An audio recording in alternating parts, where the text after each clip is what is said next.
Happy Monday. Welcome to Versus. We got a packed house today, and Robert Meyer Burnett joining us late. We are going to be talking Supergirl. Are we ready? Ready? It came out last week. I don't know. Let's go around the horn, say hi to everyone here, and then we will get things kicked off with the box office. And let's start off with Brawler. All right, what's up, everybody? Box Office Brawler. I was at the theater. I didn't see Supergirl. I saw Young Washington. I got a good walk around, and I realized this summer movie season is really bad.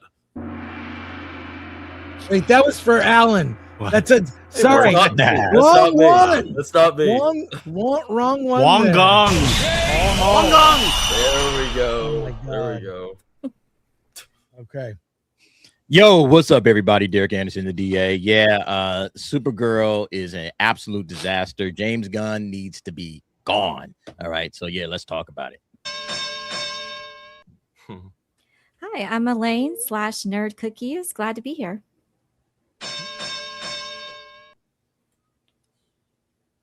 Oh, Stop my nerdy home. Happy to talk about Supergirl again. You guys tired of being right yet? Because you guys were right again. Yeah, can't wait to talk about it. That Hollywood Reporter article about Gunn and now the ratioing of Odyssey. We're eating good. We're eating really good. Yeah, Alan, I had so much time to see a movie this weekend, yet there was no movie to watch this weekend. Citizen Kane. I think that was the only movie I should have watched. All right, well, I got it right. What are we doing today? Let's talk box office and the utter collapse of Supergirl. This is significant. Alan, you've got the numbers. Share them with us. Yes. All right. Someone could. Yeah, there we go. Yeah, coming in at the number one is Minions and Monsters. Who'd have thunk? With 11 million on a 4th of July weekend. Toy Story 5 comes in under 10 million at 9.8. I don't think it's going to make $1 billion.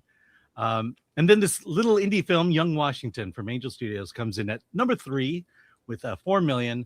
And Supergirl puts in a super effort to no avail at 2.5 million. Wait a sec, Alan, is this the daily or the weekend box office? I think this looks like daily. Here we go. Yeah, let's go weekend. Oh, yeah, let's look at this the again. numbers are All right. different. Ooh. Well, nothing's changed. So over the weekend, Supergirl gained, I guess, an extra $2 million from what I was reporting to you. Disclosure Day, Obsession, Backrooms, all these indie films just seem to be rounding out the rear here. If you click on Supergirl, you'll see that the 100 million is now 99. 99. It went down. Hasn't broke 100 yet. Oh my God. Let's see how Yeah, Young that Washington makes did. sense. And 20 million, that's respectful. Well, that movie, Young Washington, was not made for very much money. And I'm surprised because the cast is exceptional. Mhm. And the new guy is we'll talk about that later, but let's get into Supergirl's second weekend collapse. I know that most of us could see this coming, but I didn't know that it would be this bad. I thought it'd perform around the Marvels. It looks like it'll perform less than the Marvels. I mean, it's Less than Morbius, right? yes, less than Morbius. What are your guys' What about thoughts? Madam Web? How's it doing compared to Madam Web? I think it's worse than all of them. Isn't it? Yeah.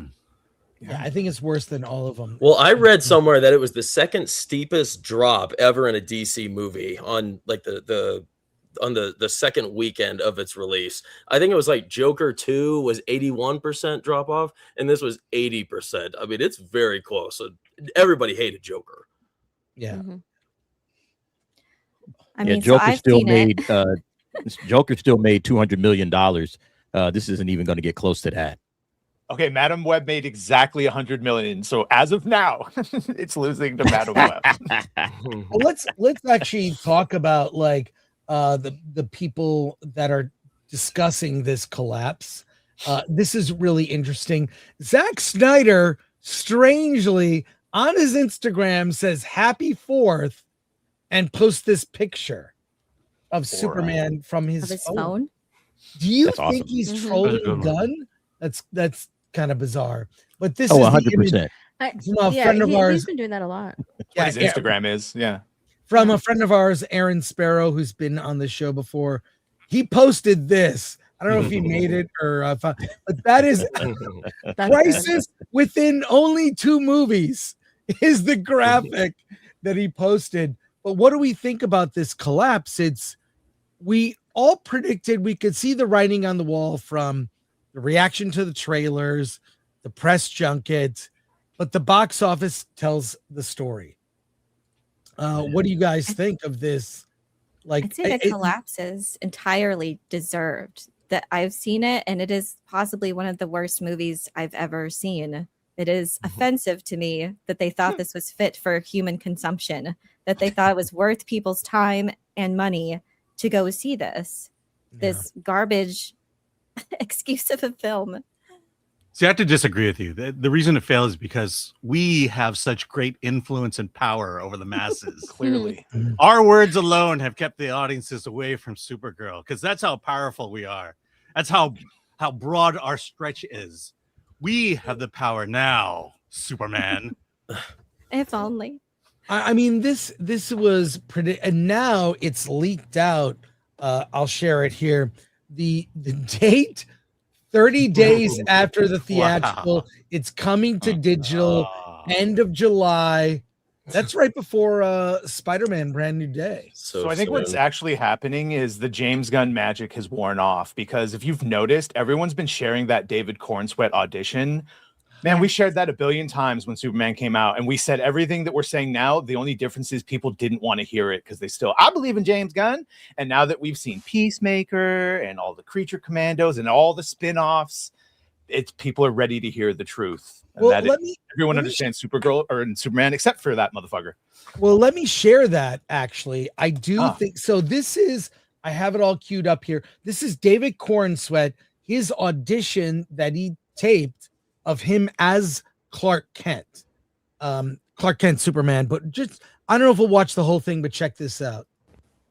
You sure you want to do this? Yeah, sure. Why not?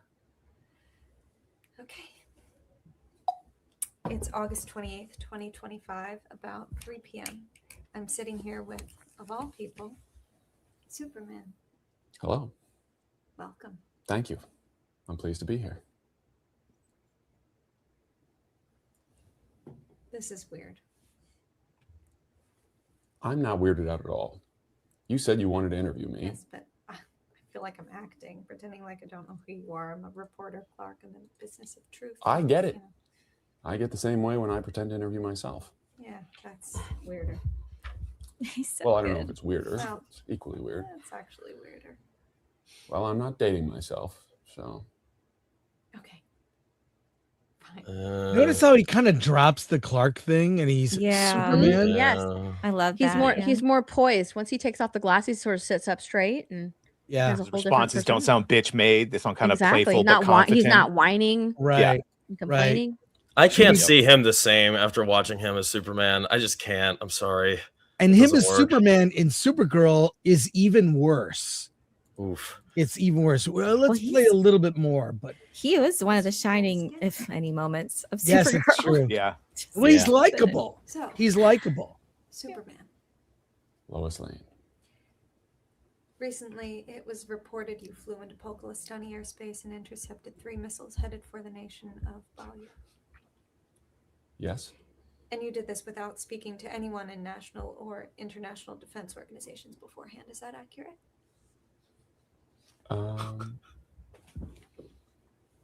Sorry, I thought this was going to be more of like an overall profile, Oh, well, I don't think we actually because discussed that seems a little bit dark.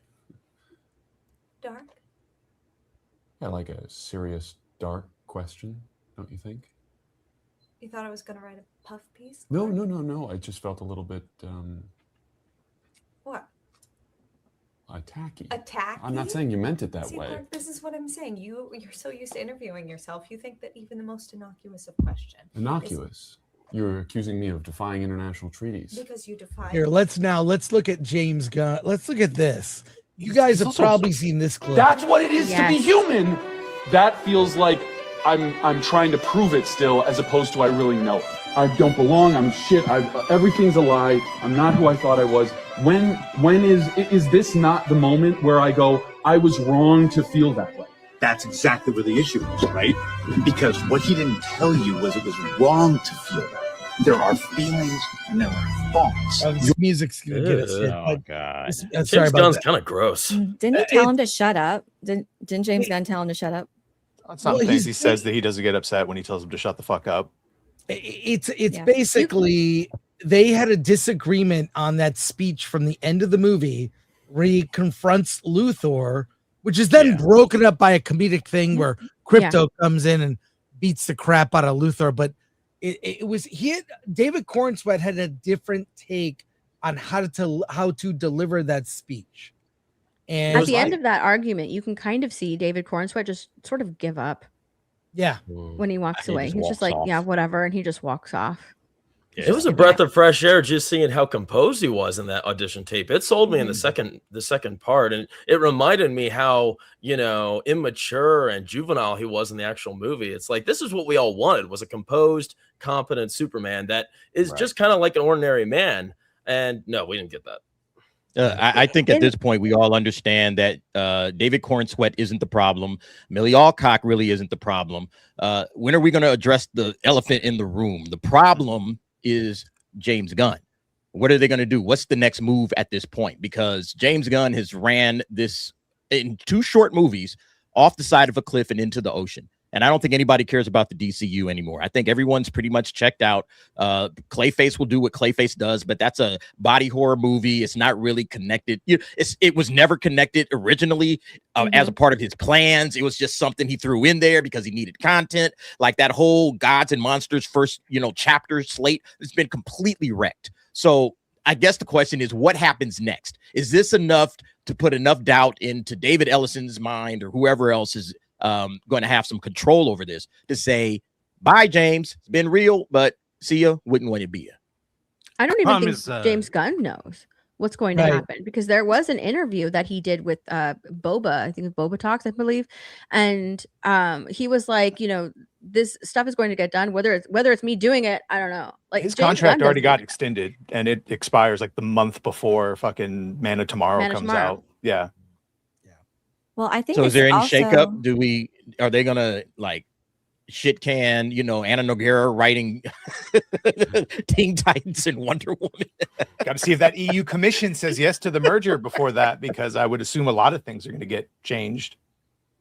Well, this is a problem with a lot of the world today. It's leadership. People can't be leaders. They can't take the mantle, be in charge, and inspire people to move forward. And the problem here is this leader, James Gunn, allowed that script of Supergirl to get out and to make an entire movie off of it. I mean, what does that say?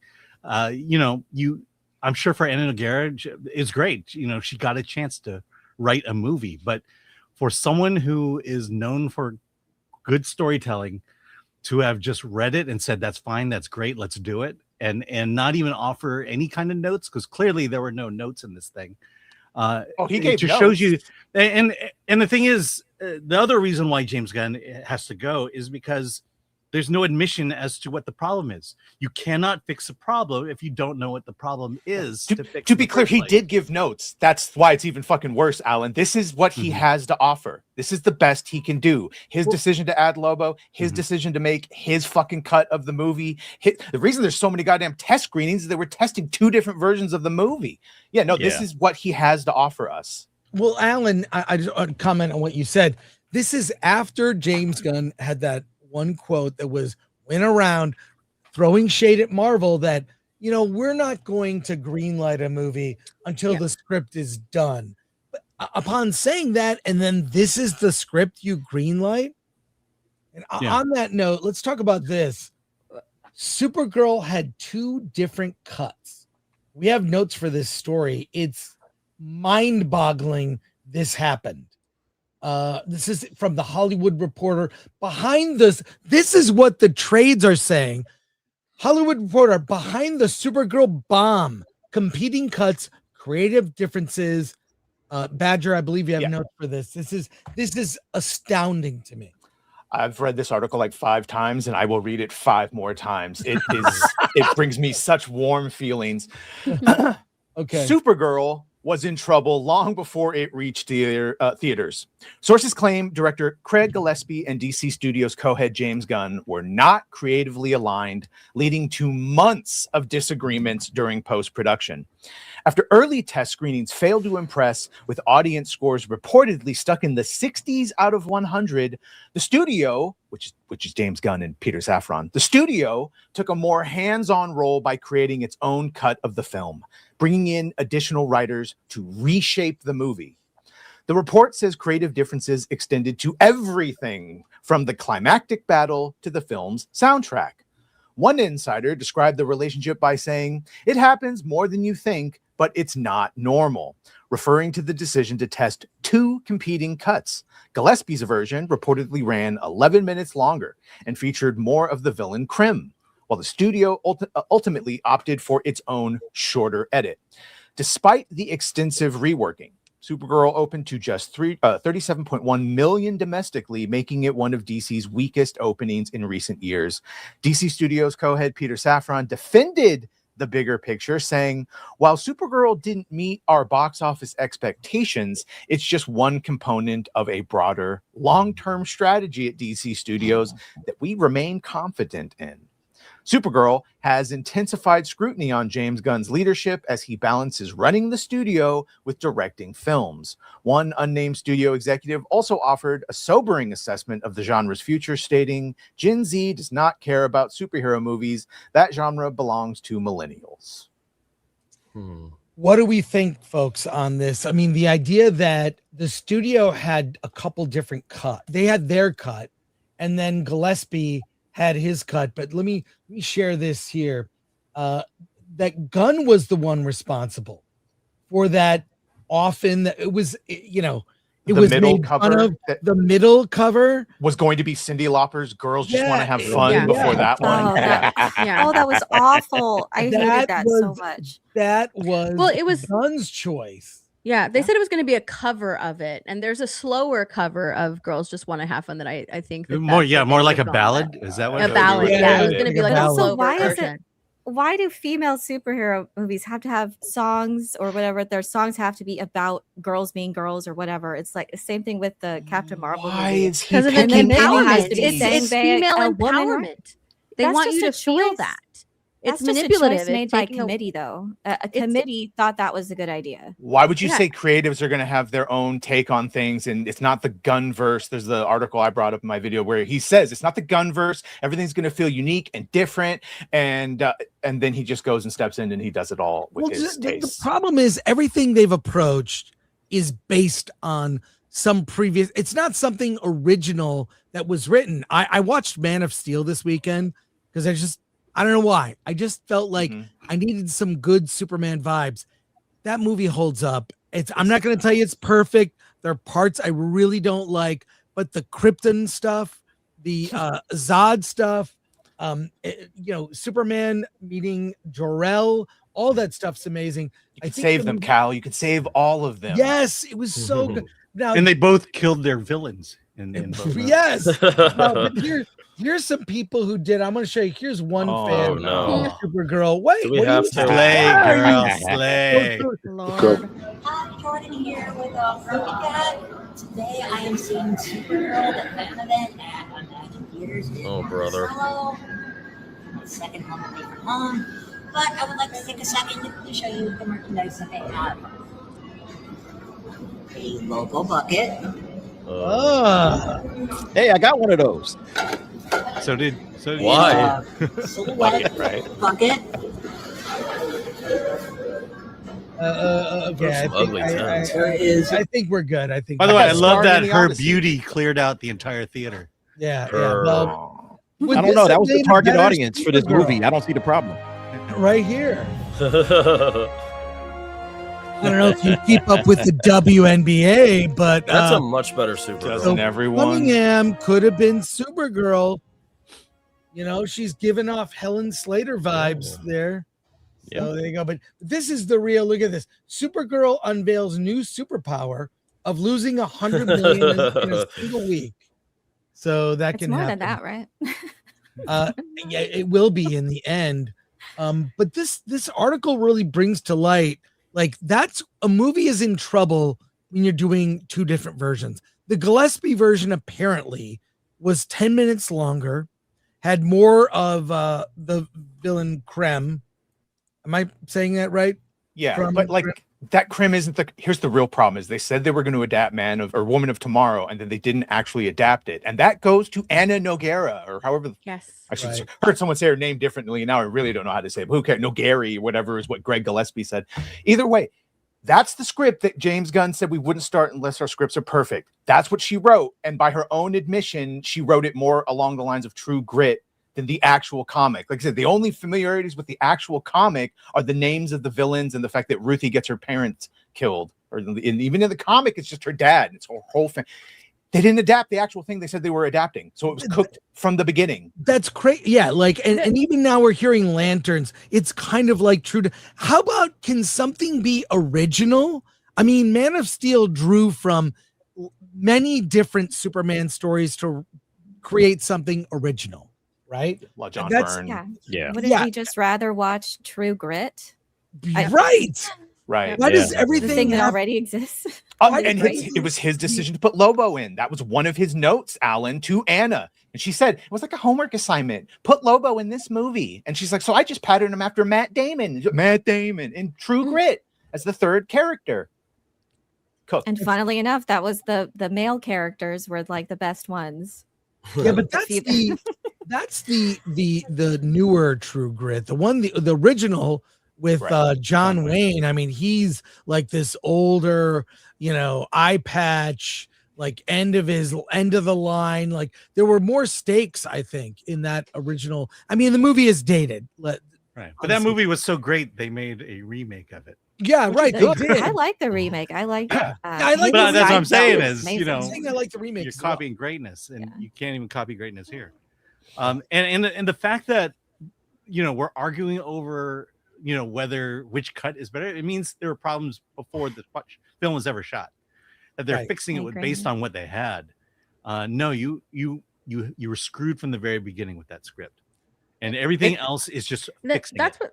That's what's interesting to me is that the script was bad, and James Gunn came out and said like it was one of the best scripts that he's ever read, and you had that whole article come out about that. Which makes you wonder. And he did say that about the Flash movie. Yeah, he did say that about the Flash was the best movie he ever saw. All that stuff. That man. gave me confidence. Look, I'm gonna too. That's just on like James Gunn's ego, right? He thinks that his word will carry a lot of weight and people will go and see that. That is his ego.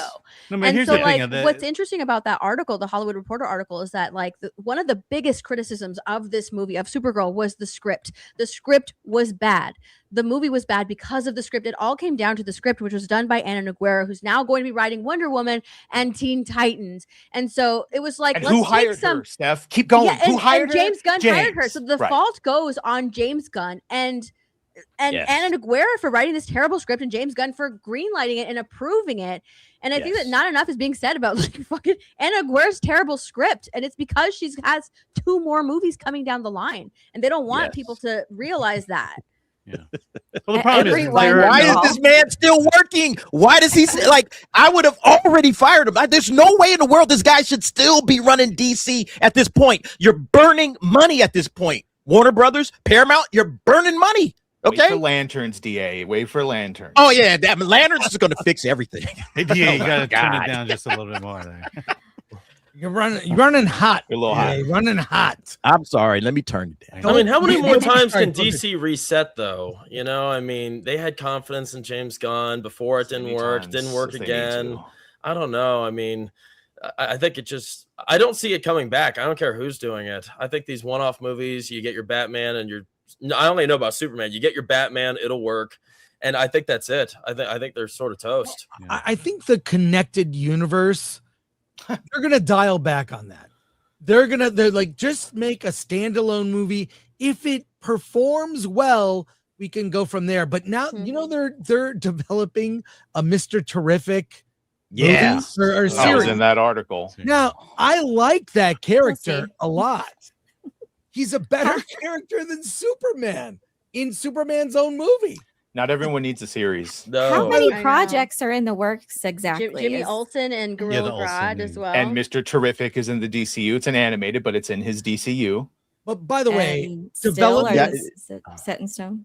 It's starting By the way, to Chris- sound like Chris- Kathleen Kennedy, isn't it? Starting to sound like a little bit like Lucasfilm, where they're just going to put a whole lot of crap into production or development, and it'll never come to fruition, and it'll all fail. And even if it does get made, it's just going to flop once it finally gets out there. So this is starting to seem very eerily familiar, just like Kathleen Kennedy all over again. Mhm. Yeah, Chris, to your point, remember Iron Man was a standalone movie. right? Mhm. It was. And I it mean, was, what came out after Iron Man? Iron Man 2.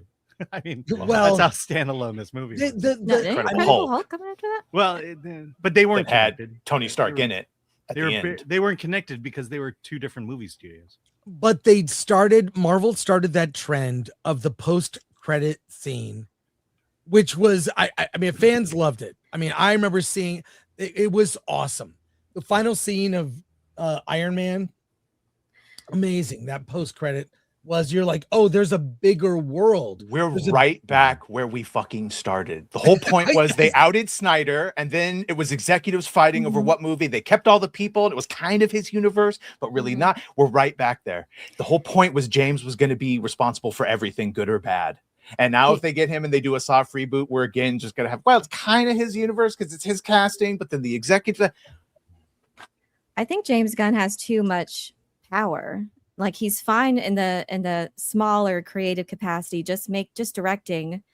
But now that he is in charge of, this entire production of DCU, I just don't think I think it's gone to his head. He spread himself too thin and just wants everything all at once instead of, I'm rewatching all of the MCU movies right now, and I'm doing my reviews on Twitter, and they just want, it's possible to do this. It's possible to do this connected universe and tell wonderful stories. They used to care. They used to care about these movies and worked hard to create something entertaining. They took it seriously. They took the character seriously. And for some reason, I don't know. I don't think the problem is not just James Gunn. It is way deeper than that. It's an environment that allowed this to exist. Everyone involved that led to the creation of Supergirl and allowed that to be found that to be suitable for public viewing is responsible for this. And there needs to be a cleaning out of all of those paint by numbers executives and get actual creatives who care about the art first and numbers But second. you know what you had, Elaine, with that first set of Marvel movies? You had good talent making those movies. You had Jon Favreau, you had Kenneth Branagh, you had Joe Johnston, you had like quality filmmakers, okay? Not necessarily the biggest names in the block, but you had great filmmakers that knew their job, knew what it was that they were doing, and they all had their own different take. And Kevin Feige, maybe he was getting involved, but he wasn't like, oh, I'm going to come in here and give the Feige cut because we really need to have a different look at this. James Gunn, he has to pick. Either you're a director and you're going to direct movies, or you're the studio head and you're keeping out of it and you're letting the creative talent do what it is that they do.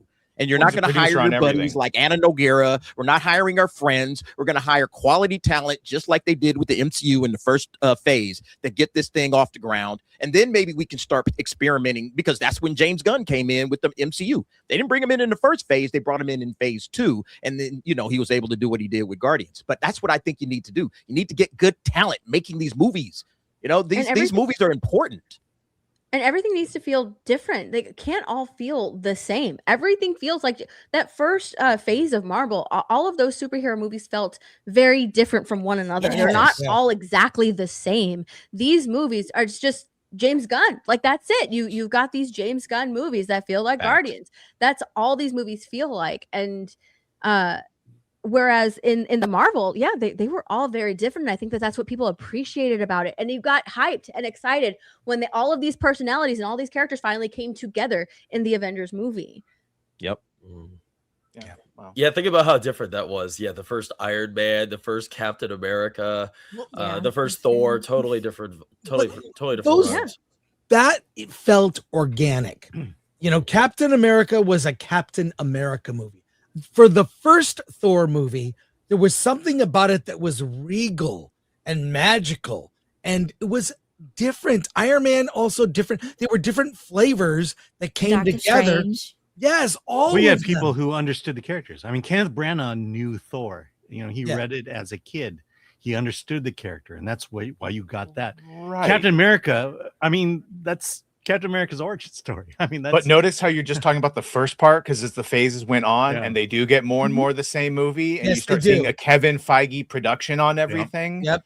Yeah. So It started to feel the someone same. said it. Gunn is cast. He's picking projects like he's already in phase 4, and it's like he skipped right to all the worst mistakes of Marvel.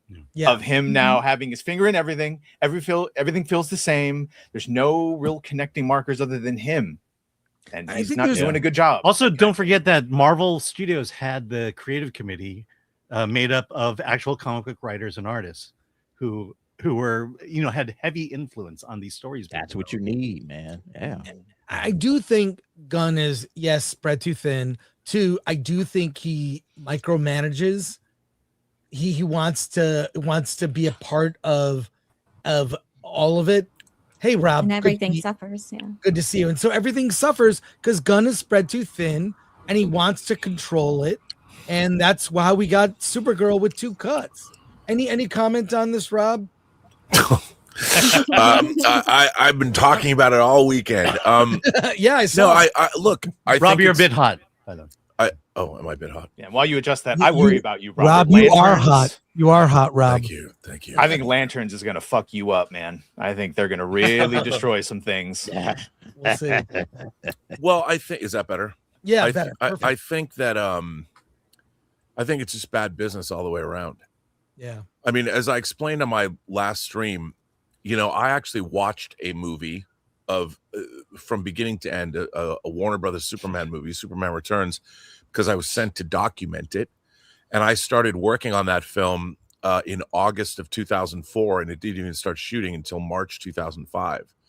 And the first thing I ever did was I went into the art department, and the production designer, Guy Dias, you could go into that art department and see architectural models of everything that was being built. You could see storyboards, and there were digital matte paintings and digital paintings being done. You could walk into that room and you could see what they were going for. You could see the look and feel of the movie, this sort of Art Deco feel that the Daily Planet would have, and the yacht Luther was based on, and everything was very apparent, and it was amazing, you know. And you think that the movie was going to be what it was, and it, while the final film I think suffered because they cut a half an hour out of it, it still, you could see what kind of movie they were making. Well, you mentioned the cut that you saw Yeah. that you thought was great wasn't the one they released to theaters. No, the original cut that they showed was a half an hour longer. And I would say that the problems that people have with Superman Returns are still there. But I think it was more like, for instance, the big thing that the Return to Krypton sequence at the beginning of the movie, where the crystal ship, which you can see, the deleted scene, when Superman and finds the remnants of Krypton, it to see that at the beginning of the movie, it resonated later when Luthor's plan is literally to resurrect a dead planet, to basically create a zombified version of Krypton on Earth. And it had more resonance to it. I mean, it played out better, I think, in a thematic way. And it made the whole idea even more monstrous. And then, like, Cal Penn's character doesn't even speak in the release version of Superman Returns. But they trumped up all that false evidence to show that Krypton still existed, which is what made Superman leave Earth in the first place. But anyway, you could see all that. You could see what kind of a movie you were going to get.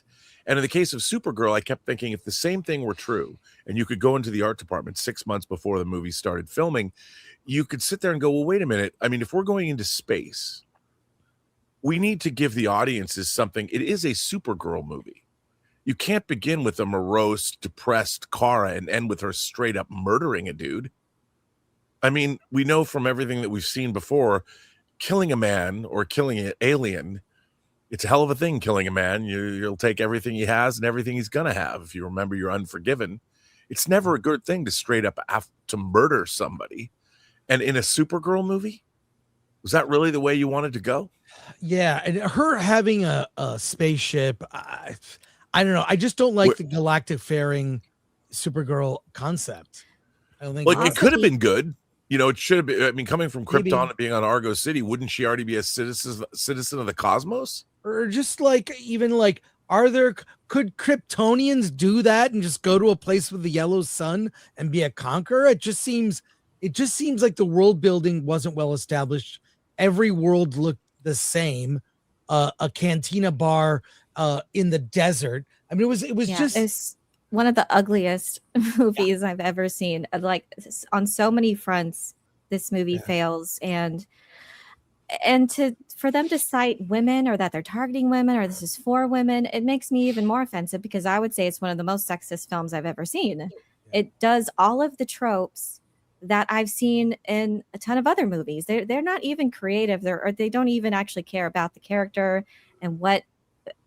One of the things that annoyed me the most was that she spent most of the time, Supergirl, lecturing I can't remember her name, Ruthie, about how wrong it is to seek revenge and to kill and murder.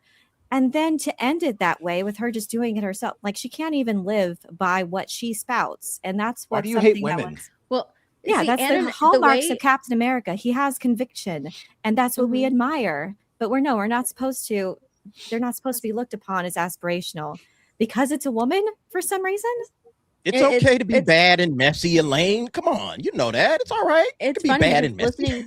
listening to Anna Noguera talk about that scene and the reason that Supergirl kills and doesn't want Ruthie to kill is because apparently she can take on that burden. She can take that on. She's the Dark Knight. She's able to deal with that. Right. And when she was during that interview, I'm listening to that and I'm thinking, no, she can't. You've spent the entire movie showing us that she can't handle that type of a burden. So what are you even talking about? The film doesn't set up the fact that she can handle that burden and take that on herself. And to have a male character, Lobo, come in just out of nowhere, just to validate and say, "I approve of what you just did." Of course, that's another trope that I've seen. Always, he's not killed in the comic it was supposed to be based on, but she misunderstood the ending. Yeah. Touche. The comic is beautiful, by the way. That's one of the I love the artwork, and I was hoping for that. The ending of the comic is better. The ending of the comic is more poetic. Yeah. Yep. So I say it's so offensive on every level, creatively, and I feel like this problem is just so deep, though. Just paint by numbers. The comments that we're seeing, that we've seen in lots of different productions and marketing, of why they're making the choices that they are, specifically for female or other representation, and it's not for that. It is simply a paint by numbers. Creativity by committee. It is not for the art, because the art always suffers. The characters' journeys always suffer. Women go see what they want to go see. They'll go see Devil Wears Prada. They'll go see Toy Story 5. They'll go see Barbie. So clearly women aren't seeing this movie. They don't, it doesn't connect with them. Okay, this is a perfect segue to this. Why Hollywood can't write good women characters. Does Supergirl pass the Butler test? Emily Butler is a YouTuber from Nashville. She lives in Nashville. She used to work in Hollywood at one of the agencies. Follow her YouTube channel. She does video essays, and she talks about why Hollywood can't write good female characters. Let's watch her video, and she proposes a new test she would name the Butler test. Let's watch it. It's a little longish, but I'll pause for us to comment. It's about 4 minutes. I'm going to propose a test that literally can assess a character based on 3 specific attributes, 3 rules. I got 3 rules in this test, just the same as Alison Bechtel had in her test. Only these rules are going to measure the depth of a character on screen. And while I've developed this test specifically to grade female characters, it can be applied to any character. I specifically want to call out, though, using it on female characters, because clearly Hollywood can't get that right. They cannot get the base of what makes a good character and apply it to a woman correctly. So I've made this test. I'm going to go through this test with you. I call it the Butler test. Here we go. Rule number 1. The character has a worldview, an attribute, an opinion, or skill that is very specific to them. It can't just be a generic feminist type, this girl is good at fighting. We've decided that she's good at fighting. It has to be along the lines of Ellie Sadler is an expert in her field at ancient herbology, right? It has to be something that is specific and unique to that character themselves. Rule number 2. Okay, so what do we think of that? That's a good first rule. I don't think we even see that in any men characters. No, like we just mentioned, Captain America. Yeah. You can also say Tony Stark had his own worldview. That's why he was also a genius technological inventor. Right. But see, that was the reason why Civil War, at least in the comic book, was so great, because you had Captain America versus Iron Man, 2 heroes with opposing viewpoints on how to solve a problem, and their conflict was so great that it caused this rift in the superhero community of the MCU at the 616. I mean, that's the beauty, and that's why the stories are great, is because you can have that kind of dynamic and explore it. Supergirl had none of that. Well, I don't think you necessarily have to have like such a specific thing, but you should, like, a level of competence is always something a character needs to engender the affection of an audience. Well, I mean, whether I think of some this. kind. If you describe Captain America without what he looks like, you cannot describe his physical appearance, and describe Tony Stark, again, no physical, not the costume. You could tell who I'm talking about by describing the character's values, virtues, what they stand for, what they're good at. You just keep going. It's like it'd be like Match Game or some game show. Let's hear rule number 2. The story has to give context as to how that character came to have that opinion, skill, or worldview. This can be one simple scene. This can be even a line, but it has to explain why they are the way they are. Contrast that with freaking Rey, okay, who has spent her life scavenging on Tatooine and was abandoned by her parents as a small child. Yet she is like Jakku, to be fair, but whatever. That I get why you mixed it up. happy-go-lucky. She's not bitter at all. She's not cold towards humanity. She's just like the starry-eyed, happy person who's just, go along to get along, and is also just magically good at everything. How do you outrun TIE fighters as someone who has barely been able to ever be around a ship? These are the complaints that many people have had, and it is because there is rule number 1 and no rule number 2. There is no explanation of how Rey came to be good at all of these things. And the explanation they did offer was bullshit. Here's where we get to rule number 3. Okay, so what do you think of that rule number 2? I mean, it's just, she lays it out there. Yeah, I totally agree. Believability, right? I mean, it doesn't have to be something real long and extensive. It could be a simple explanation. It could be dialogue. You could see it in the distance. I think you got to have it, though. The Supergirl saw her planet blow up. Or there you go. I mean, like with Rey, people complain, how did she fly the Millennium Falcon? Was she supposed to do a line like, I sneak in at night and I practice flying these ships? Or is it just supposed to be inferred, right? When she beats up the thugs, it's supposed to be inferred that she's probably been dealing with these fuckers for quite some time. I get it. We're not all stupid, but yeah, for some characters, for the big abilities, it probably helps if you have something in it that shows why they know. Her worldview of Superman sees the good in people and I see the truth. Like, how did she come to have that? Yeah. What does that even mean? What does that even mean? And what is the truth? What does that mean? Yeah. Right. Yeah. Where was she betrayed where that became her? It didn't show her fighting for resources on her floating planet. It seemed like it was quite nice there before the kryptonite mysteriously appeared and started killing everyone.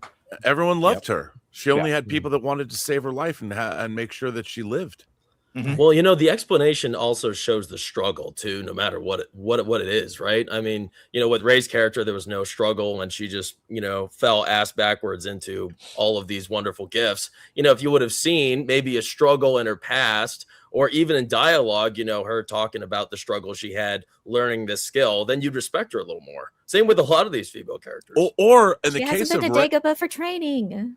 Well, in the case of Rey, if they had, the skies of Jakku, in orbit of Jakku, could have had massive amounts of space debris, and instead of having her because J.J. Abrams is obsessed with putting starships on the ground for whatever reason, you could have shown her as a deft pilot moving around space debris as she's scavenging whatever she could find. Right. And Unker Plutt or whatever she was working for, that's how she learned. And she started from as a young kid. She was trained and she's learned to be a crack pilot doing exactly what we saw her doing, but you would have seen her in space. And that would have been more Star Wars-y, and that would have given you something much more visually interesting. I mean, I get it. Ooh, a starship crashed on a planet. That's an interesting visual. But what it does not do is it doesn't give you anything that you can say about your character. But if you made her a scavenger that was, I mean, we already have space to be problems on this planet. Imagine if there was a massive battle over yours. Every time a ship exploded, it would cause major, I mean, the whole planet would be enveloped in space debris. Not only that, she never loses. Rey never loses. How different would that first Force Awakens be had Rey, gotten the lightsaber somehow and lost the fight with Kylo Ren? Should have lost a hand. Chopped off her arms and legs or something. She had to get. She'd have thoughts of revenge, but she'd have to train to even be good enough to confront Kylo again. So in her first confrontation, she loses. Maybe Luke shows up. I always thought when that lightsaber was quivering, it's going to go to Luke. It's going to even Mark Hamill thought that. Even Mark Hamill thought that. Yeah, that's where that clip comes from. She didn't even go to Jacobah for training. That's where that comes from, because he thought that was his entrance. Yeah, so here's how you fix Force Awakens. Rey goes to scavenges one of these crashed starships, and she finds the cockpit, and she sits in the chair there and starts going pew pew pew pew pew pew, and she becomes a. That's great, Alan. That's great. Let's see rule number 3. Real quick. I just want to go real fast back to Supergirl. I think one of the things they could have done is shown the time that she spent with Kal-El, taking her on a tour around the planet, like, so we can see the, he only sees, the good in people, but I'm starting to see like what people are really about or whatever. Like they should have shown that, where you can see, okay, she's starting to develop her worldview of what people are like. She was living in this kind of isolated bubble, on Argo City. So it's like, what do you really know about the world? You don't know anything. You're, privileged little kid.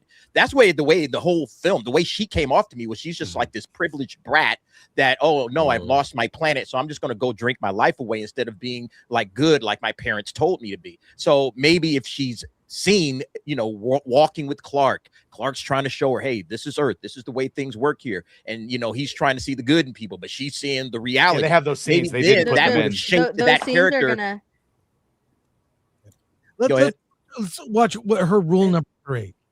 This is my favorite, especially for female characters. Rule number 3: the character must have some sort of meaningful flaw or be proven wrong about something at some point in the story. Rey is pretty much never proven wrong. What is she ever wrong about? What sort of like worldview does she have that then gets turned upside down?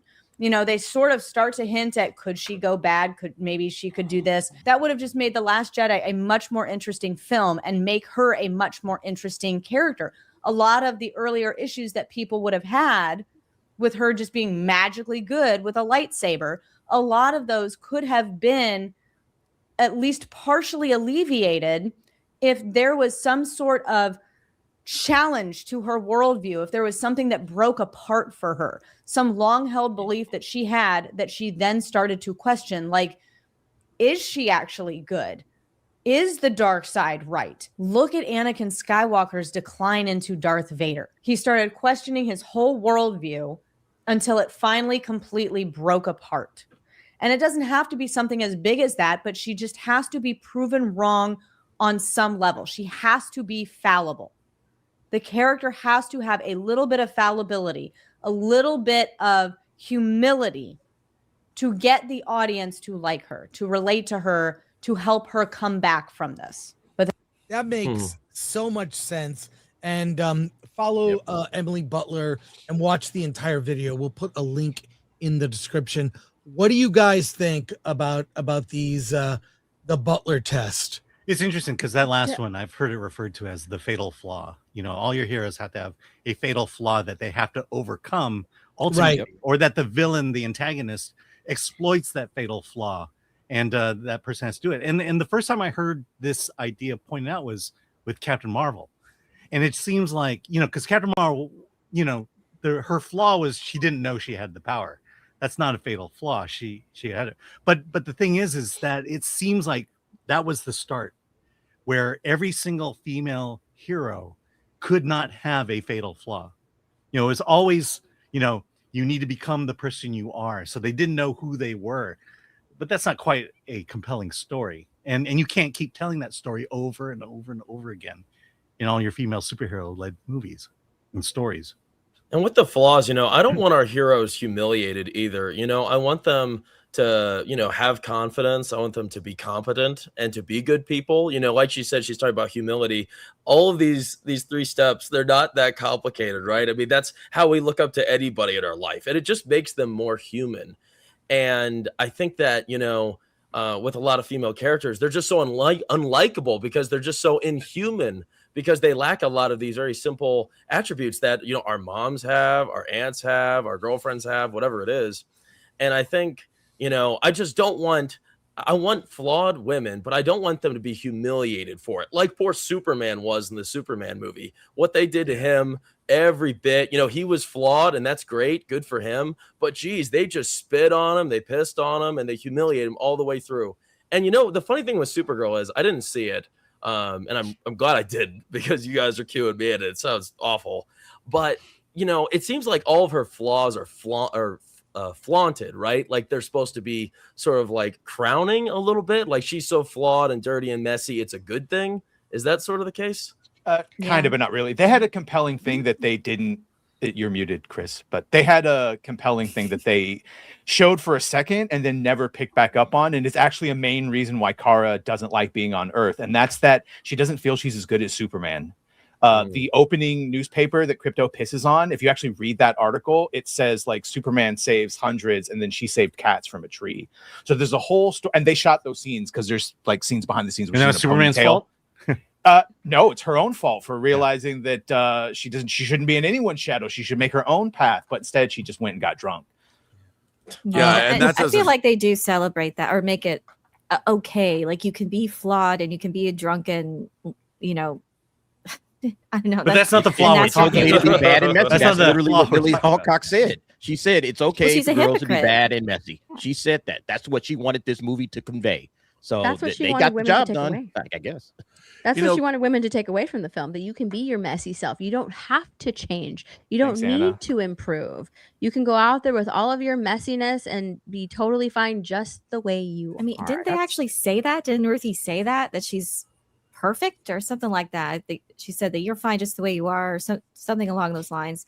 There's always lines in there that has to tell the audience how wonderful they are, and that's another tell of they all follow the same formula. But And don't why women they do choose that to in make- general?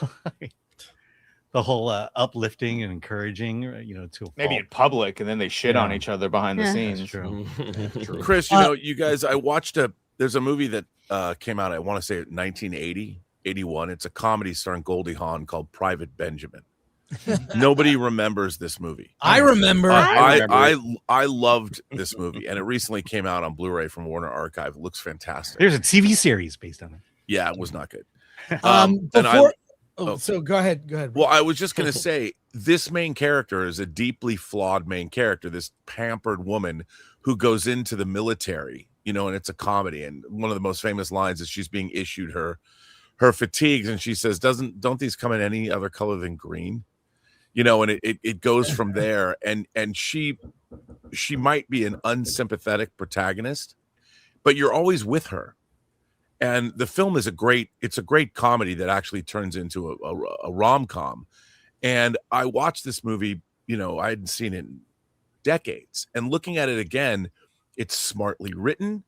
The movie likes its central character. It likes Goldie Hawn, but it starts out presenting her obviously as deeply flawed. But yet it still does so with affection. And you like her. You watch her journey and you're with her on this journey. Well, with Supergirl, there's never a moment in the film where you like her. You Yeah. don't get to, despite her problems, you're sitting there constantly going, what's your problem? Why are you like this? And it's a really, I think that writing has suffered because with more nuanced writing, you can see deeply flawed characters that we immediately are attracted to or like. Someone like Jeff Bridges' character, the dude in The Big Lebowski. He's kind of a mess, but you immediately like him. And the thing about Supergirl is they did not do that at all. You never liked Kara Zor-El. That's a big problem. Before we get to Soups, something fun. Heel versus Babyface is a YouTube channel by a gentleman I call a friend named Az. As you can see pictured here, he reacted to a video of us, and we're going to react to Az reacting to us. Play a few minutes of this. So It's great because we'll see ourselves in this video. This is called Az-ception. So let's see what he has to say, and we'll go from there. Which, by the way, I am more than happy to lure myself down to that level. But I woke up today, got a shower, got dressed, ironically in my Film Threat t-shirt, or one of the ones that I have, and then I saw this clip from Film Threat about them discussing Millie Alcock's response to the toxic fans. And I actually found this discussion really interesting. And I thought, what would happen if I responded to people who we get on with, who we like, who we stream with, who are in our own sphere? Because we don't tend to do that a lot. So I thought this might actually be rather interesting. Hi, everyone. It's Az here from Heel versus Baby. Give him a sub. Give him a sub. He's gonna get cut to the chase here, where he starts to react to us. Here we go. Face, this is going to be a little bit different, isn't it? The headphones are going to go on in a moment. This video was put up on the internet about 12 or so hours ago. It's a clip from a bigger stream. But I'm going to put the link to the video in the description box down below. Go check it out. Drop Film Threat, Chris and Alan, a subscription if you'd be so kind. And hell, if you haven't dropped me one already, please smash that subscribe button and all that good stuff. Mwah. Love you and things. So let's go. Person who has gotten caught up in this, Millie Alcock, I feel sorry for her, because I believe she has been brutally honest. She said in an interview with someone you and I both know, Rob Scott Mance, she said, look, the hardest thing is doing these interviews and junkets. She wasn't trained for that. She wasn't trained for red carpet or doing marketing or posing and for glamour photos or doing. I like that Badger has the same shirt. All right, you caught me on long. Yeah, that is hilarious right there, man. Getting around the world. By the way, does anyone want to comment on what we just said? No, that's not true, though. She was trained for it. They made a point. Thinking about me wearing the same shirt, actually. It's so funny. Like, Az really likes everything you had to say, Steph. He's really on yours. He doesn't really agree with all of this. I don't know. Let's watch. Actually, he only agrees with Steph. Yeah. I think so. He kind of. Why don't you just? You want to be on Versus, Az? You know how to reach me. In one of the articles that I read, to say that she was, I think it was a Variety article. She was trained for it. She is trained for it. She just finds it nerve-wracking and has anxiety surrounding it. But she was trained for it. I completely agree with Steph here. Actors and actresses are trained for interviews. They go through a media training process. They go through a process about how to conduct yourself on the red carpet. They go through a process of how to conduct yourself with interviews. They're often given talking points with which to try and direct the interview itself. But you have to understand that a lot of these interviewers are trying to lay traps. They come across as, we're on your side, we're mainstream media, we're here to support you at every turn, but they're not. They're there for their sound bites. They're there to try and get their headlines. Now, when you're dealing with a very savvy media literate person like, let's say, Tom Cruise, for example, Tom Cruise ain't going to fall for a trap at all. He's too clued in. He knows how to negotiate his way around difficult questions or leading questions and get back on track to what he wants to discuss, which is the movie. Henry Cavill is another person that's very good at not. He makes a good point. And I got to say, his video is a half hour long. I mean, he goes through the entire thing. He's reacts to our whole. So if you watch Versus, you've probably already seen this, or maybe you've seen the clip, you haven't seen the show. As just if you want to be on Versus, you know how to reach me. You can agree with Steph live by just, and he goes on probably 50. And he goes on. Alcock acknowledges that female-led superhero. There's bad superhero is casting. You know what? To this sort of manipulation. All right. There's a great idea here. Why don't we start reacting to clips we did last week? To see if our opinions change. Yeah. I agree with Az agreeing with me on this particular section. Look, I love Az. He is welcome. He's welcome anytime he wants. And also love when he played Gollum. The Gollum game might be one that his over the top pronouns rant about video games is for the internet lore books. But him playing Gollum might be one of the funniest things I've ever seen. So, but let's so thank you, Az. You're always welcome.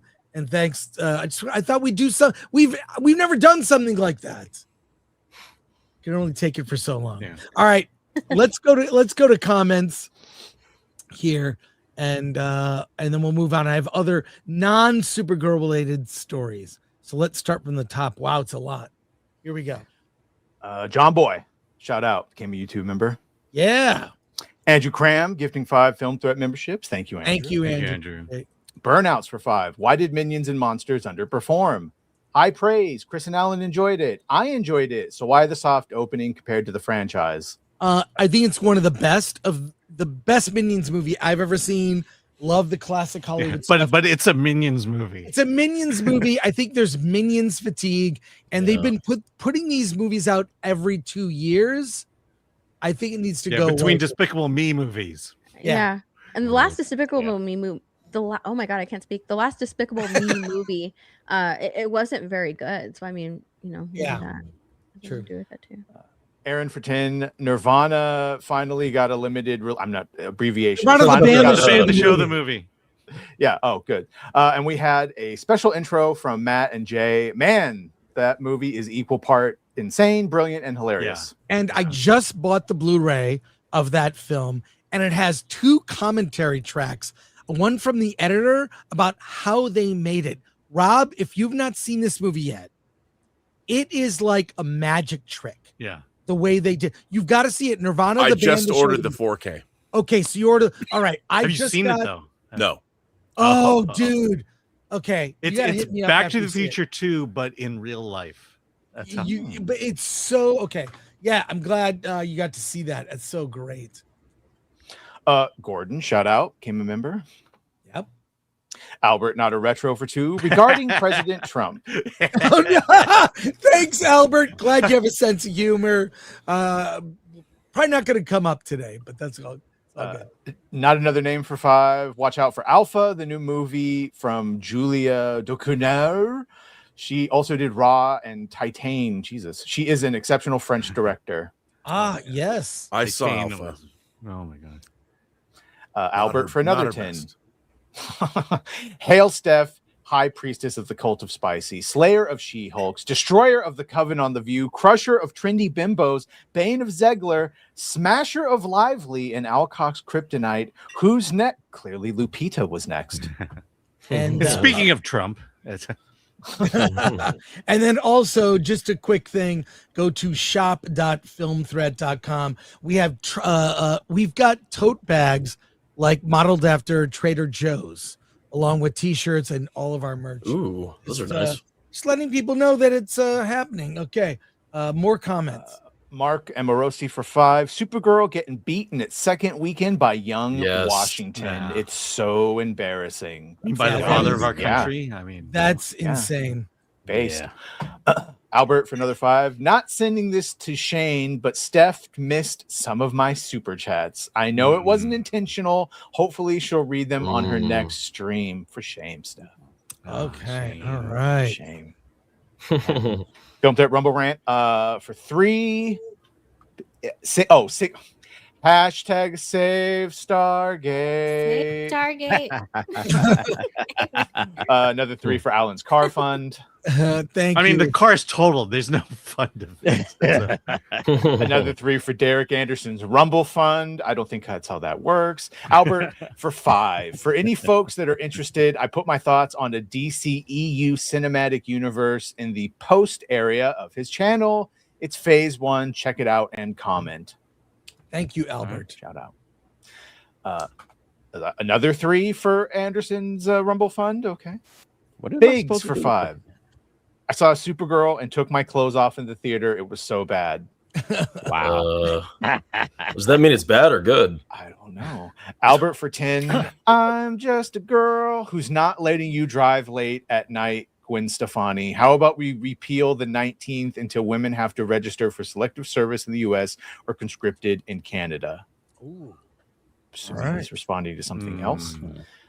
Ducky for $9.99. I seen y'all talking about James Gunn's wife and how she might have had a hand in writing some of Gunn's slop. Did you all know she was in the Jenna Jameson movie Zombie Strippers? Very telling. Yeah, she said No. she gave him notes on Peacemaker and he rewrote episodes based on her notes. Yeah. By the way, let me refer you to American Pie: Book of Love. Yes. Does not look like her, but it is her. It's all her, Skeptic yes. Tank. All of her. All of Remember, her. for 19 months, some are meant to direct movies and some are meant to run studios. There is a difference between the two. Yep. Yeah. Thank you. Another Rumble rant for 3. Is Anna James Gunn's side chick? How is she getting work? She's his wife's side chick. Plot twist. And by the way, there are not any female writers in Hollywood, so you know he got what he could get. Can you imagine if the woman who wrote the Penguin series did Supergirl? Laura LaFranc or whatever. Yeah. Or how about the woman who wrote the first Megan movie? Yeah. Albert for another 5.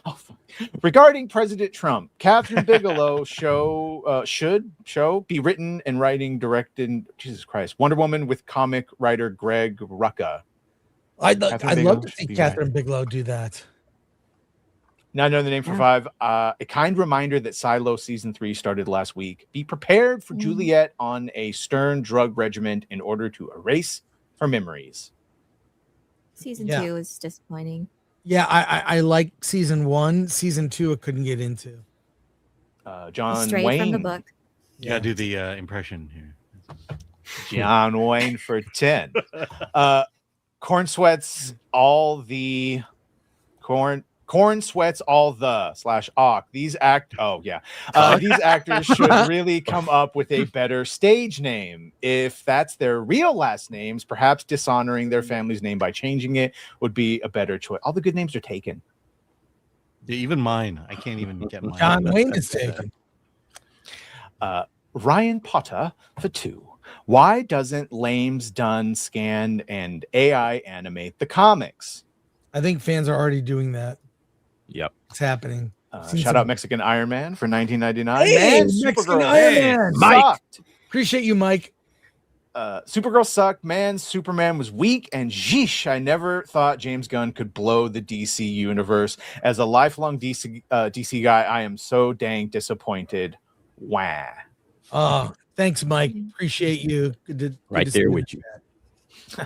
Ducky for $4.99. Also, did you all see the Lupita Nyong'o interview clips? Not Thanks to yet. Steph. We're getting Not to yet. it. We're getting to it. Thank you. All for $9.99. Sydney Lumet once said that the biggest compliment you could give was we were all making the same movie. One way of doing that is making your own cut and squashing any type of dissent, apparently. Well, yeah, that happened. I mean, I can't believe that came out. Crazy. Albert, not a retro for 5. Regarding President Trump, UFC Octagon Girl Lindsay Palas, who seems very cool, by the way, should play Power Girl. Sydney Sweeney should play Black Cat. Or better yet, Yeah. she could write the next DC movie. It went around X that actually Sydney Sweeney was considered for Supergirl. Never saw that. confirmed. I saw that too. It's never been confirmed. So I Power heard Girl she for couldn't sure. fit in the uniform. Nambaro Fugs given for 20. Your opinion of Kara in The Flash. I think Sasha Calle looks hot in the costume, and Kara coming to the conclusion humanity is worth saving is more character development and motivation than the latest movie has to. I thought it was a far superior version. Interesting. 100%. yeah, the woman from The Flash who played Supergirl, She was Sasha great. was very Calle, good. yeah. She was Great. very good. Like I love like Supergirl in Superman. Smallville. Melissa, yeah, she's good too. Yeah. Or the other one, sorry, Laura Vandervoot in Smallville. Yeah. Albert for another 10. Regarding President Trump, the way you fix the Disney by the way, this trilogy. is a running joke from last week. By the way, we're gonna keep. You don't need to put that anymore. We're just gonna open your super chats. I assumed it was some sort of. The way you fix Disney trilogy is you disavow it. Recast Han, Luke, and Leia, yeah, and do the Thrawn trilogy like they always should have. We all know how to fix it. It's a dream. They won't, yeah. Petunia for 10 saw Young Washington this weekend. Such a fun movie. The fact it did better than Supergirl was the icing on the cake for this past 4th of July weekend. I need to check that out. I know. There was not enough rapping in it, I felt. Coach sipping Jamba Juice for 5. Eric Weber said he would like to be on this show, Chris. He wants to know why you won't put him on. I think he knows why. I think that's a joke. Eric in his live streams, I am told, because I don't watch it, he routinely kind of, he talks about me a lot, like a dejected ex. Let's leave it at that. But I'm open. I talk to a lot of people. I don't care. I'm a bear the hatchet kind of guy. If he wants to come on, he can come on. Eric Just and Tom, ask. by the way. Bury the hatchet right in the back. Eric and Tom. But... And Tom was on the show. I mean, that's it. We chat about DVDs. God, that guy's a wealth of knowledge. Love it. Security G for 5. That's correct, Mr. Gore. They have to make their movies extremely exclusive. That's correct. Thank you. Another Rumble rant for 3. Why is Az not on this panel, Chris? He opened door to Eric Weber and Az are welcome to join. Zuki Bites for $1.99. Anyone else excited for the new Ghost in the Shell? Yes. I have a new anime or Yeah. what is it? Only Oh. the lead character is a black woman. Yeah, Gonna have that old retro look too. I It's gonna agree be with awesome. Alan. Wow, I agree with that. Alan. Fine Blind on a Rocket Cycle for $1.99 for Alan's Virtual Window Fund. 311 SE for $4.99. Interrupting the show to say, "Go USA!" Beat I Belgium. am wearing the correct shirt, Film Threats USA. patriotic shirt, because I'm excited for the World Cup game today. Belgium, it's gonna be tough. Thank you. Fear the Nick Gore for 2. Oh boy. Just got back from tanning my beard. Hail Film Threat. Oh my God! Like Did you see Bin Laden. Beardo? Did you see that Fantastic. Beardo used what is it, Just for Men or something? It looks I'm bad. assuming that's the joke. It looks bad.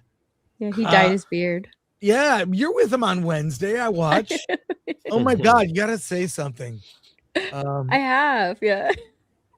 It Well, threw me off when I first saw it. I was like, "There's something different about you." You know what What it looks like someone was using Photoshop, took the fill option. It's just all one color. It looks. I mean, it might as well have been blue or pink. Chris and I are going to do that for the next April Fools. We're going to just we're for men not. our. No. I'll stick with the manly gray. Did he do the same thing to his eyebrows? down there too. And what about down below? Is Beardo? What? Ask Beardo on Wednesday. Down below, it's a solid black rectangle. Spoiler, down below there's nothing. Pilgrim Media for 2. Why won't they give us what we want, ladies and germs? Because we'd like it and then we'd be happy, and they don't want us to be happy. Why can't we have nice things? And I hope you're doing okay, Pilgrim. Hope you're doing okay. Because they need to force us into 15-minute cities and eat bugs. And if we're happy, we won't be doing that. Himbry Jeremiah for 5. Can we talk about how Sony wants to kill physical media and they don't care what you think about it? We're talking about that's right. We're gonna. I mean, if we have time today, we'll discuss it. That story's not going away, and we need Rob here for that because it has driven people back to physical media, more in-person experiences. Gen Z loves to go to the movies. We've had our taste of the AI overlords, and I think people are like, that's nice. Convenience is nice, but you sign a part of your life away for all of that convenience. You miss something. I'm seeing these mostly probably because I'm older. I see these 80s memorable, and they show present day and then 80s, and you see a bunch of people standing around by a phone to make a long distance call, and then you see people just sitting on their phones. Families at dinner, families doing normal things. And what it is, I think people are wise to it and go, we don't want this. And that's physical media is a part of that. So there's a bigger thank you for that, by the way. Yeah. It's also a consumer rights thing. Yeah, what are we supposed to do? It's like nothing's left to do. Yeah. I remember dialing 976 to get dates. One Punch Fan for 3. I guess Mexican Iron Man is back from his vigilante side job as Mexican Batman. Did anyone see that story about Mexican Batman? Yes. Yes. Apparently a vigilante. Yeah. It's a citizen vigilante type story that's real. And he spends a lot on tape. Yeah. Yeah. If you read the comments of my review, woke progressives are the most racist people there are. For 3. Chris, Alan, Steph were wearing the same thing from last week, not just Badger. Chris is wearing a different shirt. He was wearing the Superman one. I had a super film thread Superman shirt. Same color, though. Yeah, I'm wearing the color. same. Yeah. And this just to let people know here that Film Threat is doing a panel. Look at that. Whoa. On Friday, July 24th, 12:30 p.m., room 24 ABC. And look who we see from the show on there. There's Robert Meyer Burnett, myself, Christopher Moonlight, April Wright, Jim Agnew, and Joseph Kahn, who directed the movie Ick with Brandon Routh, and also Joseph Kahn, who recently attended Taylor Swift's wedding. He was there. He's the director that does her music video. The majority of her videos. Yeah. He's a great presence on social media too. He is. Joseph Kahn is amazing, not just as a director, but a commentator on pop culture. So letting people know, do not miss that panel Friday at Comic-Con. This is I'll be on the panel, but in the front row. Yeah. Well, you're my backup, Alan. You're my backup. Guys, I have to pop out. I'm sorry. I was only here for a brief moment today. I have to go. It's all good. Rob, plug your channel. My channel's the Burnett Work on YouTube, and come visit me. And I also have a book I've written called The Future's People, and it's a Star Trek related book that'll be out on September 8th, the actual 60th anniversary of Star Trek. Oh wow, that should be the real Congrats. Star Trek thing. Mm-hmm. So yeah, it's kind of it's hard to write. Thank you. you. Go figure. Hope to see you next week. See ya. I will see you later. See you, Rob. Take care, Rob. Happy Take birthday. care. Wait, he's gonna stay. Oh. Let's see how long he He'll stays. forget to. You wanna, The stream. Oh, Camera was no. on the whole time. Oh, you're doing it dirty. No. Oh, Let's no. see how long. Come on, Chris. Give him the Thank man God. some dignity. Thank God. Regarding President Trump, Derek, you know it's obligatory. Where are the black men at? The black Black men. like women. Oh, why Women. is it parentheses? Where the black women at? Where they at? That's because they probably They're in won't the let 'em. Odyssey. Where else? Call me Chato for 5. How dare you make money off of exploiting your free streaming guests? Thank you, Paul. You're welcome back anytime. You're welcome back. We appreciate you. Thanks, Paul. And his videos have been on fire lately, by the way. And look, Andy Rob Miller. is still. It's a chair stream. Kind of like the Captain Kirk chair, you know, in like Star I'd Trek. watch it. Yeah. You'd watch it over Starfleet Academy. Look at that. Nuts down there. Or something? Supergirl. Look at that. Okay. All right. Who do we miss? Did we get this? Andy Miller for 5. World premiere of Nolan's Odyssey just finishing in London right now. Good red carpet and less stupid comments from the Kenyan. Yeah, I watched the entire stream before the show. There were good comments, but it was weightless. Mm-hmm.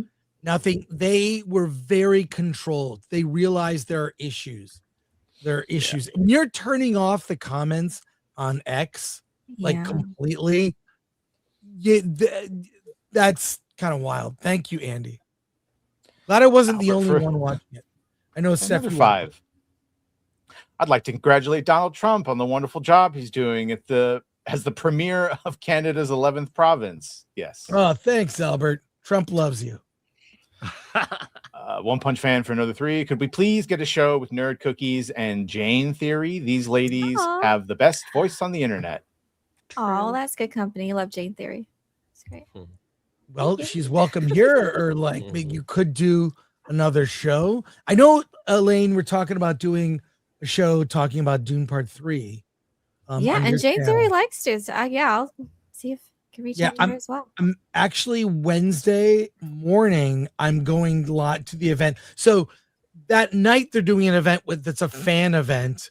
In the morning they're recording the Q&A that they're going to show at the event. I will be there and I'll record it and post it.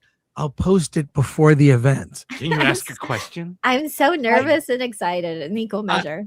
I sent a question in. I sent a question in for Denis, and I'll let you know if they use it. I asked him how much of the book is it book that they uses Dune Messiah, and does he use parts of Children of Dune? How much of those books? Because I suspect that Part 3 goes into Children.